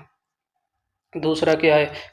कोई भी एक सेल होती है, देखिए कोई भी एक कोशिका होती है ना भाई, तो कोशिका में अलग अलग सेल ऑर्गेनेली के अलग अलग पार्ट के, मतलब कोशिका के अलग अलग भाग के अलग अलग काम होते हैं। तो उसकी स्ट्रक्चर के बेसिस पे, उसकी जटिलता के बेसिस पे अलग अलग वो फंक्शन करती है, गतिविधियाँ करती है। वही चीज़ें यहाँ पे लिख रखी हैं। सबसे पहले अगर हम बात करें, किसकी बात करेंगे? सबसे पहले हमारे पास जो सेल ऑर्गेनेली होगी, सेल का जो भाग होगा, सेल का अंग होगा, वो होगा वैक्यूल्स। क्या होगा भाई? वैक्यूल्स। किसकी बात कर रहे हैं हम? वैक्यूल्स की। ये देखो, अब हम बात कर रहे हैं वैक्यूल्स की। वैक्यूल्स की जब भी हम बात करते हैं, वैक्यूल्स का मतलब होता है भाई खाली स्थान, रिक्तताएं, ठीक है। कोशिश को तीक्ष्णता और कठोरता प्रदान करती है, ठीक है। ये इसका मतलब क्या है कि कोई भी एक सेल है ना, कोई भी एक सेल है तो उसके अंदर जो खाली स्थान होगा, खाली स्थान कहाँ होगा ये बताना एक बार। अरे भाई नॉर्मल सी बात है, कोई भी एक सेल है, उसका न्यूक्लियस है, उसके अंदर न्यूक्लियोप्लाज्म है, ठीक है। तो साइटोप्लाज्म, जो ये साइटोप्लाज्म है, सारी की सारी क्या होंगी? सारी की सारी जो सेल ऑर्गेनेली हैं वो यहीं तो प्रेजेंट है, इसी के अंदर तो प्रेजेंट है। तो इसी के अंदर प्रेजेंट है तो वैक्यूल्स भी कहाँ होगी? यहीं प्रेजेंट होगी, साइटोप्लाज्म के अंदर। इस साइटोप्लाज्म एरिया के अंदर वैक्यूल्स होगी, ठीक है। तो यहीं ना कहीं क्या होगा? कुछ ना कुछ खाली स्थान होगा, खाली स्पेस होगा, खाली स्पेस होगा। उसी को हम क्या बोलते हैं? वैक्यूल्स बोलते हैं। क्या बोलते हैं? वैक्यूल्स बोलते हैं। तो वैक्यूल्स, जो ये वैक्यूल्स होते हैं भाई, जैसे मान लो एक ये है, एक ये है। तो इनका मेन काम क्या होता है? तो इनका मेन काम होता है भाई जो भी एक्स्ट्रा मटेरियल होता है ना, जैसे कोई भी सेल होती है वो खाना खाएगी, ठीक है, उसको खाना खाएगी मतलब उसको खाना चाहिए, फूड चाहिए, वाटर चाहिए, तो उसका जो भी एक्स्ट्रा मटेरियल होगा, ठीक है, वेस्ट मटेरियल होगा, उन सभी को स्टोर करने का काम कौन करता है? वैक्यूल करता है। जो भी जैसे एक्स्ट्रा फूड हो गया, मान लो हमें कोई भूख नहीं लगी, एक्स्ट्रा फूड है, तो हम उसको क्या कर लेते हैं? स्टोर कर लेते हैं किसी फ्रीज वगैरह के अंदर, ठीक है। तो एक प्रकार से सेल का क्या है, ये फ्रीज का काम करता है, स्टोर फ्रीज का काम करता है। सेल का फ्रीज का जो काम करता है वो कौन करता है? वैक्यूल्स करता है। वैक्यूल्स के अंदर क्या हो सकता है? मतलब कोई भी चीज़ सॉलिड हो, लिक्विड हो, वो क्या हो सकती है? फील्ड हो सकती है, मतलब वो उसको स्टोर करके रख सकती है। तो बिल्कुल ये स्टोर लाइक सेक है, ठीक है। सॉलिड या लिक्विड किसी भी फॉर्म में हो सकती है, और ये मेम्ब्रेन बाउंड है। तो मेम्ब्रेन बाउंड तो है, जब किसी के बाहर मेम्ब्रेन होगी तभी तो उसके अंदर कुछ मटेरियल रुकेगा। अगर मेम्ब्रेन नहीं होगी तो मटेरियल कैसे रुकेगा? समझ में आई बात? आगे की बात की जाए कि भाई, हाँ, अब इसने क्या कर दिया, जो वैक्यूल्स की हम बात कर रहे हैं, रिक्तियाएँ की बात कर रहे हैं, मतलब जो खाली स्पेस है किसी भी सेल के अंदर, खाली स्पेस कहाँ पे होगा? साइटोप्लाज्म के अंदर। सबसे इंपॉर्टेंट बात है, क्योंकि वैक्यूल्स क्या है भाई? एक प्रकार की सेल ऑर्गेनेली है। सेल ऑर्गेनेली कहाँ पाई जाती है? कहाँ पाई जाती है किसी भी सेल के अंदर? साइटोप्लाज्म के अंदर पाई जाती है, नॉर्मल सी बात है, ठीक है, साइटोप्लाज्म के अंदर पाई जाती हैं। तो अगर बात की जाए, इसने कंपेयर कर दिया एनिमल सेल मतलब और प्लांट सेल, एनिमल सेल और प्लांट सेल की रिक्तियों का इसने क्या कर दिया? कंपेरिजन कर दिया। अब कंपेरिजन कर दिया एनिमल सेल के अंदर और प्लांट सेल के अंदर, ठीक है। नॉर्मल सी बात है, देखो कोई भी प्लांट का जो साइज होता है पौधे का, उसको पानी ज़्यादा चाहिए या एनिमल को? देखो एक तरफ तो हमें कंसीडर कर लो ह्यूमन बीइंग को, और एक तरफ किसी प्लांट को कंसीडर कर लो, तो पानी किसको ज़्यादा चाहिए? प्लांट को, ठीक है। फूड किसको ज़्यादा चाहिए? प्लांट को। मतलब एक प्रकार से पानी मतलब स्टोरेज के लिए, साइज की अगर बात की जाए, साइज किसका ज़्यादा बड़ा होता है? प्लांट का, ठीक है।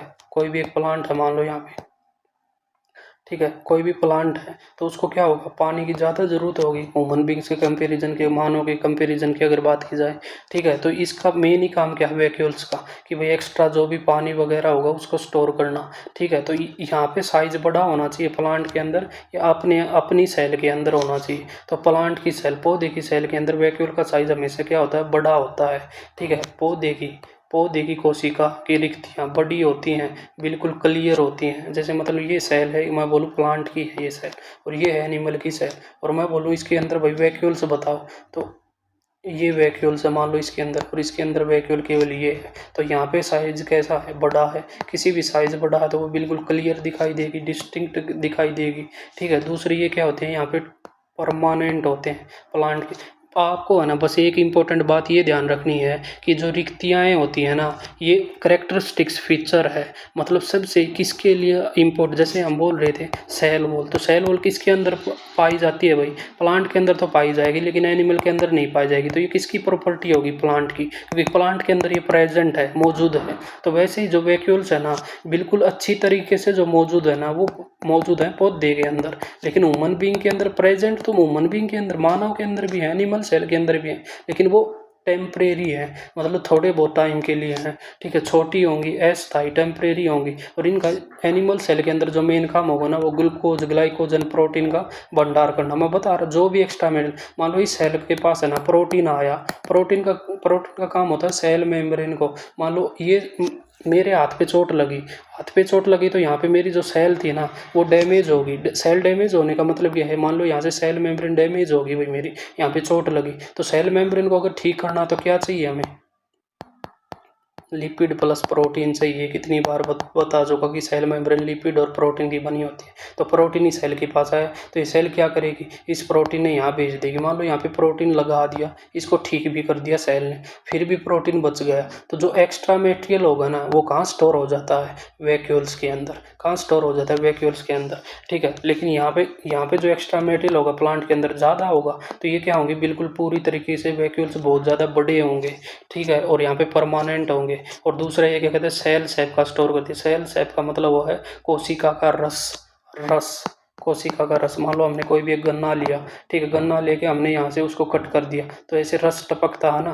तो एक प्रकार से क्या थी, यहाँ पे गन्ने की बहुत सारी क्या थी, सेल्स थी। सेल्स कट होने के कारण क्या होगा, यहाँ से रस ऐसे टपकने लगा। तो इन चीज़ों को भी स्टोर करने का, गन्ने के अंदर उस रस को किसने स्टोर कर रखा था, गन्ने के अंदर क्या थी, सेल थी। सेल के अंदर क्या थे, वैक्यूल्स थे। वैक्यूल्स ने उसको स्टोर कर रखा था, लेकिन हमने यहाँ पे उसको कट मार दिया। कट मार दिया तो क्या हो गया, वो वैक्यूल्स यहाँ से कट हो गया और वो रस जो था बाहर निकलने लग गया।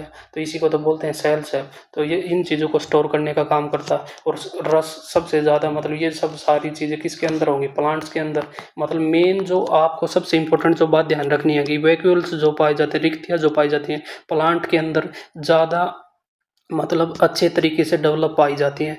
होती दोनों में, मैं मना नहीं कर रहा कि भाई पशुओं के अंदर, एनिमल सेल के अंदर होती नहीं, होती दोनों के अंदर होंगी, लेकिन मेन जो करेक्टरिस्टिक फीचर होगा ना वो पौधों का होगा कि प्लांट के अंदर ये ज़्यादा डेवलप होती है। प्लांट के अंदर ये किसका काम करेंगी, टर्जिडिटी और रिजिडिटी, मतलब उसको सपोर्ट करने का काम करेंगी। जो प्लांट की सेल होगी उसको, कुछ पौधों की केंद्रीय रिक्तियाँ कोशिका आयतन के, देखो ये कह रहा है कि जो प्लांट की कुछ कुछ प्लांट्स के अंदर तो सेल्स के अंदर ये 50 से लेकर 90 तक, जैसे ये कोई ये प्लांट की सेल है तो इसके 50 से लेकर 90% तक के एरिया को कवर कर लेती है। यानी कि कोई एक सेल होगी उसके 90% एरिया में तो वैक्यूल्स ही फैला होगा। वैक्यूल्स इतना बड़ा हो जाता है, इतना बड़ा हो जाता है वैक्यूल्स कि 90% एरिया में तो क्या फैला होता है, वैक्यूल्स उस सेल के अंदर। तो ये किसकी करेक्टरिस्टिक्स प्रॉपर्टी हुई, किसकी हुई, प्लांट की, प्लांट सेल की। ठीक है, तो ये इंपॉर्टेंट पॉइंट है, इसलिए बार बार रिपीट कर रहा हूँ भाई, इसको ध्यान रखना। अगली सेल ऑर्गेनेली, अगली सेल ऑर्गेनेली मतलब कोशिकागांग की बात की जाए तो अगली जो आएगी एंडोप्लाज्मिक रेक्टिकुलम आता है भाई। ठीक है, अब है ना, देखो जो ये सेल ऑर्गेनेलीज है ना ये सबसे इम्पोर्टेंट है, और इसीलिए मैं बोल रहा हूँ कि आज की क्लास सबसे ज़्यादा इम्पोर्टेंट है, क्योंकि सबसे ज़्यादा क्वेश्चन आने के चांस यहाँ से हैं। तो मैं आपको ना जो भी सेल ऑर्गेनेलीज हम पढ़ेंगे तो उसको हम क्या करेंगे, मतलब उसके साथ सबसे पहले सबसे उनके इम्पोर्टेंट पॉइंट बता दूंगा। ठीक है, बाद में उसको हम रिपीट कर लेंगे। जैसे सबसे पहले हमने पढ़ी भाई, सबसे पहले हमने सेल ऑर्गेनेल पढ़ी वैक्यूल्स। वैक्यूल्स, तो वैक्यूल्स दो भाई हम दो सेल्स के अंदर पढ़ेंगे, एक तो प्लांट सेल के अंदर, पौधों की सेल के अंदर, और एक हम पढ़ेंगे भाई एनिमल की सेल के अंदर, प्लांट सेल के अंदर और एनिमल सेल के अंदर। तो भाई जो वैक्यूल्स होंगे आप मेरे को बताओ कि किसके अंदर ज़्यादा डेवलप होंगे। तो नॉर्मल सी बात है भाई, प्लांट सेल के अंदर डेवलप होंगे। सबसे पहले इसका मेन फंक्शन क्या होता है, मेन फंक्शन होता है भी स्टोर करता है जो भी एक्स्ट्रा मटेरियल होता है सेल को, उसको, ठीक है, उसको स्टोर करेगा। तो ये किसकी प्रॉपर्टी होगी, प्लांट सेल के अंदर। एनिमल सेल के अंदर होंगे लेकिन इतने ज़्यादा डेवलप नहीं होंगे। ठीक है, अगले जो सेल ऑर्गेनेली हम पढ़ेंगे वो पढ़ेंगे एंडोप्लाज्मिक रेक्टिकुलम। ठीक है, जो ये चीज़ें हम पढ़ रहे हैं, जैसे पहले ये पढ़ी, दूसरी ये पढ़ी, ये हैं कहाँ पे, तो नॉर्मल कोई भी सेल है उसका न्यूक्लियस है, उसके अंदर न्यूक्लियोलस है, उसके अंदर सेल के अंदर क्या होगा, सेल होगी तो उसका साइटोप्लाज्म होगा। तो ये सारी की सारी चीज़ें भाई साइटोप्लाज्म के अंदर प्रेजेंट है। जैसे वैक्यूल्स यहाँ पे हो गया, ठीक है, और एंडोप्लाज्मिक रेक्टिकुलम यहाँ पे हो गया, तो ये एक प्लांट सेल है मान लो। ठीक है, तो ऐसे ही ये सारी सेल ऑर्गेनेल यहाँ अलग अलग प्रेजेंट होगी, अलग अलग नाम आते जाएंगे। जैसे ये वैक्यूल्स आ गया, ये क्या आ गया, एंडोप्लाज्मिक रेक्टिकुलम आ गया। अब एंडोप्लाज्मिक रेक्टिकुलम की अगर बात की जाए तो ये दो प्रकार का होता है भाई, एक होता है रफ एंडोप्लाज्मिक रेक्टिकुलम, एक होता है स्मूथ एंडोप्लाज्मिक रेक्टिकुलम।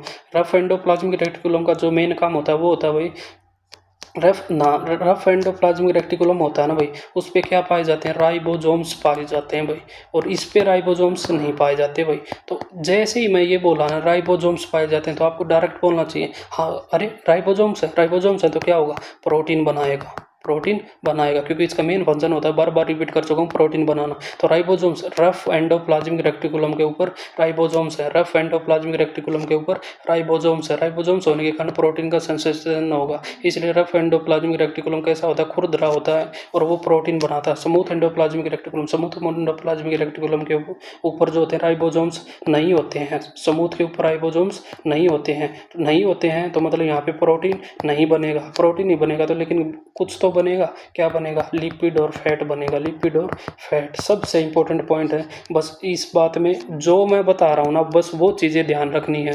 जैसे हमने एक सेल ऑर्गेनेल पढ़ी एंडोप्लाज्मिक रेक्टिकुलम, तो इसमें जो ध्यान रखनी है ना वो सुनो।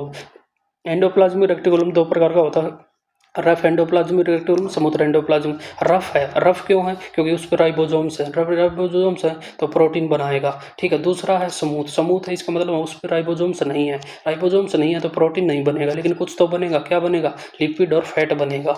बस इतनी सी बात ध्यान रखनी है, बाकी क्या लिखा नहीं लिखा है उसको छोड़ दो। लेकिन ये बात है ना, मैं जो बात बता रहा ना वो 100% इंपॉर्टेंट है। लिखा वही चीज़ है, कोई अलग नहीं है। बस ये न्यू ऐसा है कि भाई कुछ भी पॉइंट है लेकिन उनका कोई इंपॉर्टेंट नहीं है। जैसे इसने लिखा झिल्ली से बंद अंग है यूट्यूब, दूसरा ये जो बताना चाह रहा है चलो वो भी एक बार मैं बता देता हूँ, लेकिन इतना इंपॉर्टेंट है नहीं। ये बोल रहा है जैसे कोई भी एक सेल होगी, उसका न्यूक्लियस होगा, उसका न्यूक्लियस होगा तो उसके अंदर न्यूक्लियोलस होगा। अब ये बताओ कि इसके अंदर जब ये सेल है तो इसके अंदर एंडोप्लाज्मिक रेटिकुलम होगा कहाँ पे? कहाँ पे क्या होगा? एंडोप्लाज्मिक रेटिकुलम साइटोप्लाज्मा के अंदर होगा, क्योंकि एंडोप्लाज्मिक रेटिकुलम एक सेल ऑर्गेनेली है। जितनी भी सेल की सेल ऑर्गेनेली हैं सारी की सारी साइटोप्लाज्म में होती हैं, साइटोप्लाज्म में होती हैं, तो ये भी यही ना, कहीं कहीं होगा, यही होगा। अब ये बोल रहा है कि जो एंडोप्लाज्मिक रेटिकुलम होता है ना, ये 3 शेप से मिलके बना होता है। एक शेप हो सकती है वही ऐसे ट्यूब्स के थ्रू, जैसे ऐसे कोई पाइप होता है ना, ट्यूब होती हैं ऐसे, तो ट्यूबुल्स बोल देते हैं। एक होती है भाई ऐसे वेसिकल्स के थ्रू, वेसिकल्स के थ्रू।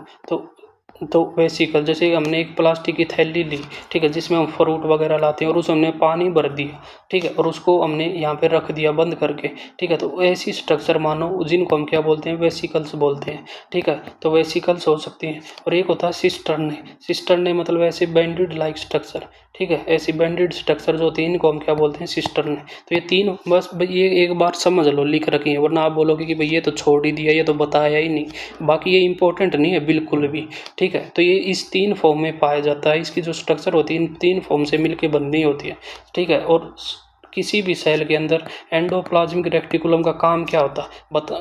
काम क्या होगा बता तो दिया भाई। ये 2 प्रकार का होगा, rough endoplasmic reticulum, smooth endoplasmic reticulum. अगर रफ एंडोप्लाज्मिक रेटिकुलम है तो उसके ऊपर राइबोसोम्स है तो प्रोटीन बना देगा, और स्मूथ एंडोप्लाज्मिक रेटिकुलम है तो राइबोसोम्स तो है नहीं तो प्रोटीन तो बनेगा नहीं, लेकिन लिपिड और प्रोटीन बना के दे देगा। और सेल को क्या चाहिए? लिपिड और प्रोटीन चाहिए। किसके लिए चाहिए? उसकी जो सेल मेम्ब्रेन होती है उसको रिपेयर करने के लिए, उसको ठीक करने के लिए, उसको बनाने के लिए चाहिए। जैसे कोई नई सेल बनेगी, कोई नई सेल बनेगी तो उसका सेल मेम्ब्रेन भी बनेगी सबसे पहले। तो सेल मेम्ब्रेन बनाने के लिए क्या क्या चाहिए? लिपिड और प्रोटीन। वो कौन बना के देता है? स्मूथ एंडोप्लाज्मिक रेटिकुलम देता है, ठीक है। क्लास थोड़ी लंबी हो जाएगी, कोई दिक्कत नहीं है, लेकिन भाई टॉपिक बिल्कुल ऐसा करा दिया जाएगा जो आप कभी नहीं भूल सकते चाह के भी, ठीक है। तो बस यही बात थी, इसमें 2 ही चीज़ें हैं, स्मूथ और रफ की।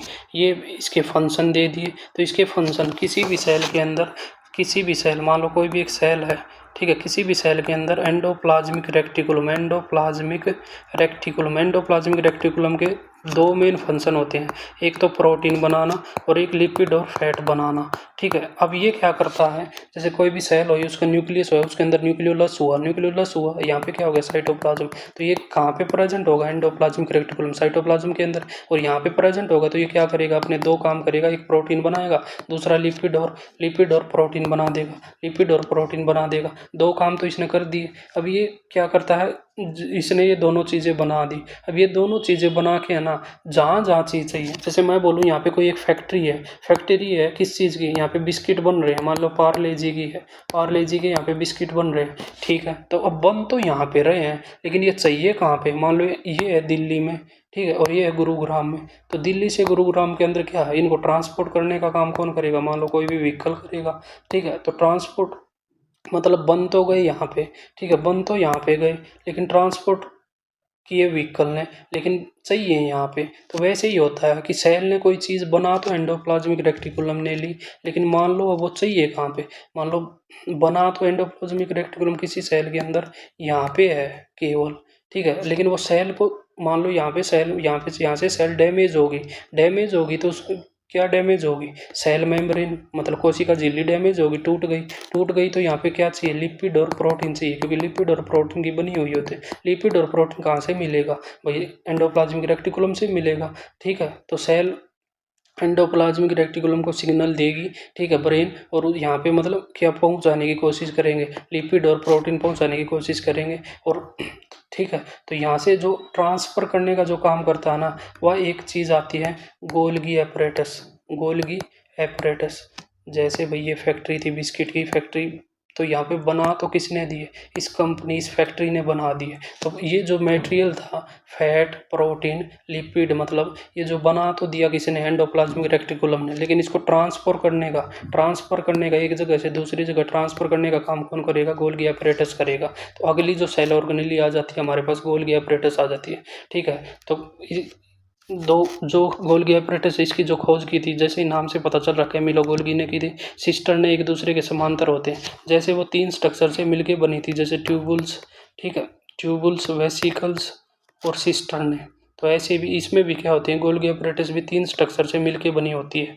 ठीक है, ये भी 3 स्ट्रक्चर से मिलके बनी होती है। ठीक है, वही चीज़ें लिख रखी है, ये इतनी ज़्यादा इंपॉर्टेंट नहीं है, लेकिन सबसे इंपॉर्टेंट बात ये होना चाहिए, पता होना चाहिए कि भाई जैसे रफ एंडोप्लाज्मिक रेटिकुलम पढ़ा, रफ एंडोप्लाज्मिक रेटिकुलम के अंदर 2 मेन काम क्या होते हैं, राइबोसोम्स होते हैं, तो वो प्रोटीन बना देगा। स्मूथ एंडोप्लाज्मिक रेटिकुलम के अंदर क्या होते हैं, राइबोसोम्स नहीं होते तो प्रोटीन नहीं बनाएगा, लेकिन लिपिड और फैट बना देगा। ठीक है, तो अगली बात की जाएगी गोल्गी एपरेटस। अब ये जो मटेरियल था, मतलब प्रोटीन, लिपिड, ठीक है, और ये चीज़ें बन के तैयार तो हो गई, लेकिन अगर बात की जाए, मतलब जब भी बात की जाए, मतलब इनको ट्रांसपोर्ट करने का काम कौन करेगा, ट्रांसपोर्ट करने का काम कौन करेगा। अब वो बात है कि भाई ट्रांसपोर्ट करने का जो काम करेगा गोल्गी एपरेटस करेगा किसी भी सेल के अंदर। ठीक है, लिपिड या फैट, मतलब फैट और प्रोटीन को ट्रांसपोर्ट करने का जो काम करता है वो गोल्गी एपरेटस करता है। ठीक है, सिर्फ यह कोशिका के अंदर सतरातली पदार्थों के संग्रह और परिवहन का मतलब क्या है, ट्रांसपोर्ट में मदद करता है। सबसे इंपॉर्टेंट पॉइंट बस ये है यहाँ पे जो आपको ध्यान रखना है। ठीक है, यह चपटी, थैली और कुंडलियों के रूप में कोशिका के केंद्र के पास पाया जाता है। ये तो सिंपल सी बात है कि भाई न्यूक्लियस है ना, इसके पास पाया जाएगा।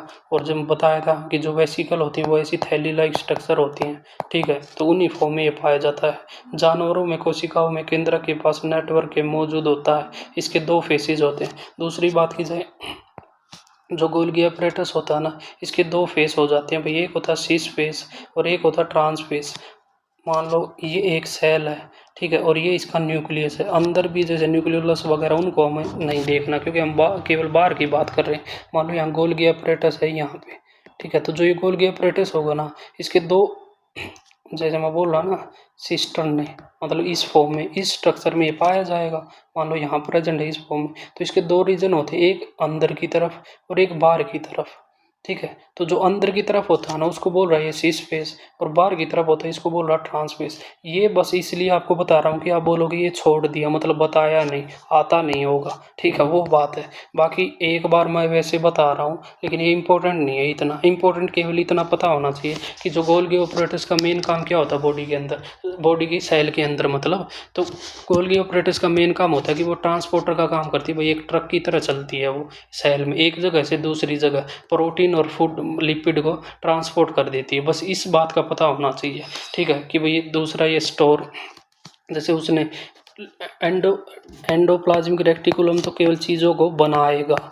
ठीक है, और एंडोप्लाज्मिक रेटिकुलम तो चीज़ों को केवल बनाएगा। क्या क्या बना दिया, मान लो उसने प्रोटीन बना दिया और लिपिड और फैट मान लो।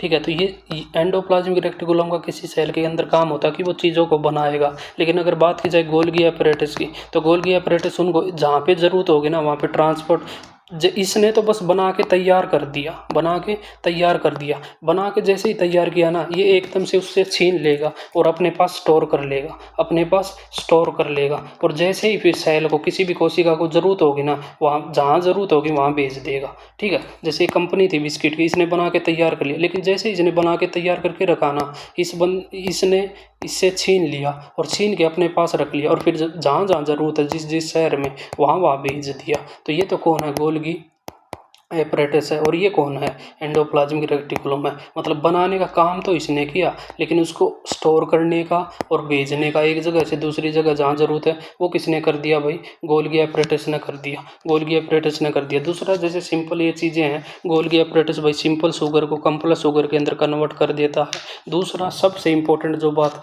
इसके हैं वो 2 ही चीज़ें हैं। अब सुनो, एक बार फिर से रिपीट करता हूँ, एक बार फिर से रिपीट करता हूँ। दो चीज़ें पढ़ी हैं हमने इंपॉर्टेंट, एंडोप्लाज्मिक रेटिकुलम और गोल्गी एपरेटस। ये दोनों की दोनों क्या है भाई, सेल ऑर्गेनेली हैं। सेल ऑर्गेनेली का मतलब क्या है, कोशिका के भाग हैं। कोशिका के भाग हैं, कहाँ पाए जाते हैं, कोशिका के साइटोप्लाज्म में पाए जाते हैं। साइटोप्लाज्म में पाए जाते हैं तो इनके काम क्या होते हैं भाई, काम होता है एंडोप्लाज्मिक रेटिकुलम दो प्रकार का होता है, rough endoplasmic reticulum, smooth endoplasmic reticulum. Rough endoplasmic reticulum पे राइबोसोम्स होते हैं। राइबोसोम्स हमें पहले ही पता है कि वो न्यूक्लियोलस से उनको बनाता है और वो प्रोटीन बनाते हैं। गोल्गी एपरेटस का अगर बात की जाए स्मूथ एंडोप्लाज्मिक रेटिकुलम की, तो वो लिपिड और फैट बनाते हैं। लेकिन किसी भी सेल के अंदर एंडोप्लाज्मिक रेटिकुलम तो क्या है, लिपिड, फैट और प्रोटीन बना देगा, लेकिन उनको स्टोर करने का काम, स्टोर करने का काम, और उनको ट्रांसपोर्ट, उनको मतलब अपने पास स्टोर करने का काम, और एक जगह से दूसरी जगह जहाँ जरूरत है कोशिका के अंदर भेजने का काम कौन करेगा, गोल्गी एपरेटस करेगा। सबसे इंपॉर्टेंट बात ये है। एक तो इसका गोल्गी एपरेटस का ये पॉइंट ध्यान रखना है कि जो भी एंडोप्लाज्मिक रेटिकुलम बनाता है, क्या क्या बनाता है, प्रोटीन और लिपिड बनाता है मेनली, तो उसको स्टोर करता है और उसको एक जगह से दूसरी जगह भेजता है। एक तो ये पॉइंट। दूसरा पॉइंट, सबसे इंपॉर्टेंट पॉइंट, एक सेल ऑर्गेनेली होती है जिसका नाम होता है लाइजोसोम। ये जो यहाँ पे ना लाइजोसोम, इस लाइजोसोम को भी बनाने का काम कौन करता है, लाइजोसोम बनाने का काम कौन करता है, लाइजोसोम के निर्माण में शामिल, लाइजोसोम को बनाने का काम भी कौन करता है, गोल्गी एपरेटस करता है। बस ये दो पॉइंट याद रख लेना। बाकी आपको यहाँ पे क्या लिख रखा है, क्या नहीं लिख रखा है, कुछ भी याद करने की जरूरत नहीं है भाई। सबसे इंपॉर्टेंट जो पॉइंट है बस ये दो पॉइंट है। गोल्गी एपरेटस की जो एंडोप्लाज्मिक रेटिकुलम ने जो मटेरियल बनाया उसको अपने पास स्टोर करेगा, उसको स्टोर करके जहाँ ज़रूरत होगी कोशिका को वहाँ उसके पास भेज देगा और बस लाइजोसोम बना देगा। बस ये दो पॉइंट ध्यान रखने हैं। किसके, गोल्गी एपरेटस के बार बार रिपीट कर चुका हूँ मैं, ठीक है। लेकिन भाई अब भी समझ ना आए तो एक बार पीछे करके देख लेना। अगली बात की जाएगी लाइजोसोम्स की। लाइजोसोम्स भी क्या है भाई, जो भी चीज़ें हम पढ़ रहे हैं ना वो क्या पढ़ रहे हैं, कोई भी कोशिका है, कोशिका के अंदर न्यूक्लियस है, उसके अंदर न्यूक्लियोलस है, वो तो बातें सब ठीक है। लेकिन जो इसका कोशिका का जो साइटोप्लाज्म होता है ना भाई, इसके अंदर कोशिका के बहुत सारे भाग होते हैं जिनको हम बोलते हैं कोशिका अगांग, जिनको हम बोलते हैं सेल ऑर्गेनेली। वो डिफरेंट होती हैं। अब तक हमने जो पढ़ ली वो क्या क्या पढ़ ली, याद करो। वैक्यूल्स पढ़ ली, ठीक है। उसके बाद हमने क्या पढ़ लिया, एंडोप्लाज्मिक रेटिकुलम पढ़ ली। उसके बाद हमने क्या पढ़ ली, गोल्गी एपरेटस पढ़ ली। अब हम क्या पढ़ेंगे, अब हम पढ़ेंगे भाई लाइजोसोम्स किसने बनाए, अरे अब तो बताया, गोल्गी एपरेटस ने बनाए। गोल्गी एपरेटस ने क्या बनाए, लाइजोसोम्स। अब लाइजोसोम्स के बारे में पढ़ेंगे। दूसरी ये कह रहा है कि ये मेम्ब्रेन बाउंड होती है। नॉर्मल सी बात है, जितने भी सेल ऑर्गेनेली होंगे ना भाई, जो कोशिका के अंग होंगे, सारे के सारे मेम्ब्रेन बाउंड होंगे। मेम्ब्रेन बाउंड का मतलब क्या है कि उनके बाहर एक मेम्ब्रेन है। अरे वो तो पता ही है, क्योंकि उनके अंदर मान लो लिक्विड होगा तो वो तो बह ही जाएगा सेल के अंदर, तो इसलिए वो मेम्ब्रेन तो होगी। दूसरी ये गोलाकार, मतलब ये चीज़ें ना बस आप पढ़ सकते हो भाई, और मैं इसलिए पढ़ रहा हूँ। आप बोलोगे कि ये छोड़ दिया, वरना ये इंपॉर्टेंट बिल्कुल भी नहीं है, ठीक है। बस जो इंपॉर्टेंट है ना वो मैं बता दूंगा, ठीक है। जैसे अब तक पिछले बताए थे, अब लाइजोसोम्स के आपके पॉइंट, इंपॉर्टेंट पॉइंट बताऊं जो आपको ये ध्यान रखने हैं कि लाइजोसोम है यहाँ पे कोशिका के अंदर, इसका मेन काम क्या, इसका मेन काम है भाई एंजाइम बनाना। एंजाइम क्या होते हैं, आप कोई पूछे, एंजाइम एक प्रकार के प्रोटीन ही मानो आप, कि एंजाइम, मोस्ट ऑफ एंजाइम जो होते हैं वो प्रोटीन से ही मिलके बने होते हैं। जैसे हमने बोला कोई भी खाना होगा उसके अंदर हमें तीन चीज़ें मिलती हैं, कार्बोहाइड्रेट, प्रोटीन और फैट, ठीक है। तो एंजाइम क्या होता है, जैसे हम भी कोई भी एक इंसान है, वो कोई भी कुछ भी खाना खाएगा तो उसके अंदर तीन चीज़ें जाएंगी, या तो कार्बोहाइड्रेट खाएगा वो, या प्रोटीन या फैट। तो हर चीज़ को डाइजेस्ट करने के लिए, पचाने के लिए एक प्रकार से बॉडी के अंदर एंजाइम होते हैं। जैसे मान लो मैंने एक रोटी का टुकड़ा अपने मुंह में लिया, ठीक है, तो उसके रोटी मतलब कार्बोहाइड्रेट मेनली, ठीक है। तो कार्बोहाइड्रेट का डाइजेशन कहाँ से शुरू हो जाता है, माउथ से, मुंह से। ये सारी चीज़ें हम डाइजेशन का जो चैप्टर आएगा उसके अंदर पढ़ेंगे कि जब भी हम कोई कार्बोहाइड्रेट खाते हैं तो उसका डाइजेशन शुरू हो जाता है मुंह में, क्योंकि मुंह में एक एंजाइम होता है सलाइवरी अमाइलेज। हमारी जो सलाइवा होती है ना मुंह के अंदर, उसमें एक एंजाइम पाया जाता है अमाइलेज, सलाइवरी अमाइलेज क्या करता है, जो उस कार्बोहाइड्रेट जो भी हमने रोटी का टुकड़ा खाया उसको मुंह में ऐसे तोड़ना शुरू कर देता है, अंदर फिर उसको हम निगलेंगे तो उसका डाइजेशन धीरे धीरे होता जाएगा, एंजाइम उस पर अटैक करते जाएंगे, उसको उसका ब्रेक डाउन करते जाएंगे और उसका डाइजेशन होता जाएगा। ठीक है, ये सारी चीज़ें हम बाद में डाइजेशन के चैप्टर में पढ़ेंगे। लेकिन अब यहाँ पे बस एक बात इंपॉर्टेंट ध्यान रखना कि बॉडी के अंदर एंजाइम्स बनाने का काम कौन करता है, लाइसोसोम। सबसे इंपॉर्टेंट पॉइंट, सबसे इंपॉर्टेंट पॉइंट, लाइसोसोम्स का मेन इंपॉर्टेंट काम है कि भाई एंजाइम्स बनाना। ठीक है, एंजाइम्स बनाना। एंजाइम्स, ये बोला कि एंजाइम्स एक प्रकार से क्या होते हैं, एंजाइम एक प्रकार से प्रोटीन होते हैं। तो enzymes enzymes enzymes enzymes enzymes कौन बनाएगा, लाइसोसोम्स। लाइसोसोम्स बनाएगा। लाइसोसोम्स पर एंजाइम बनाए। एंजाइम्स क्या होते हैं, प्रोटीन। अब तक थोड़ी देर पहले बताया था प्रोटीन बनाने का काम कौन करता है, रफ एंडोप्लाज्मिक रेटिकुलम करता है। कौन करता है, रफ एंडोप्लाज्मिक रेटिकुलम, क्योंकि उसके ऊपर क्या होते हैं, राइबोसोम्स होते हैं, राइबोसोम्स। ठीक है, राइबोसोम्स। तो ये क्या बोल रहा है कि रफ एंडोप्लाज्मिक रेटिकुलम द्वारा बनते हैं एंजाइम, क्योंकि एंजाइम एक प्रकार के क्या है, प्रोटीन है। प्रोटीन बनाने का काम कौन करता है, रफ एंडोप्लाज्मिक रेटिकुलम करता है। आपको बस जो ध्यान रखनी है इस टॉपिक के अंदर ही, अब इस पॉइंट के अंदर, कि भाई एंजाइम जो बनाए जाते हैं वो किसके द्वारा बनाए जाते हैं, लाइसोसोम्स। बस बात खत्म। लाइसोसोम्स में बस सबसे इंपॉर्टेंट जो चीज़ ध्यान रखनी है, बस यही ध्यान रखनी है कि इसका मेन फंक्शन ये होता है भाई। दूसरा, ये जितने भी कम्प्लेक्स सब्सटेंस हो गए उनको सरल सब्सटेंस में तोड़ देता है। ये याद नहीं रखना, बस इनको मैं एक बार पढ़ रहा हूँ भाई। फॉरेन मेटेरियल और वर्थ कोशिका अंगा को पचाकर कोशिका को साफ करने का काम करता है। फॉरेन बैक्टीरियल पॉइजन, वायरस जो भी आते हैं। अब एक बात सुनो, एक बात सुनो।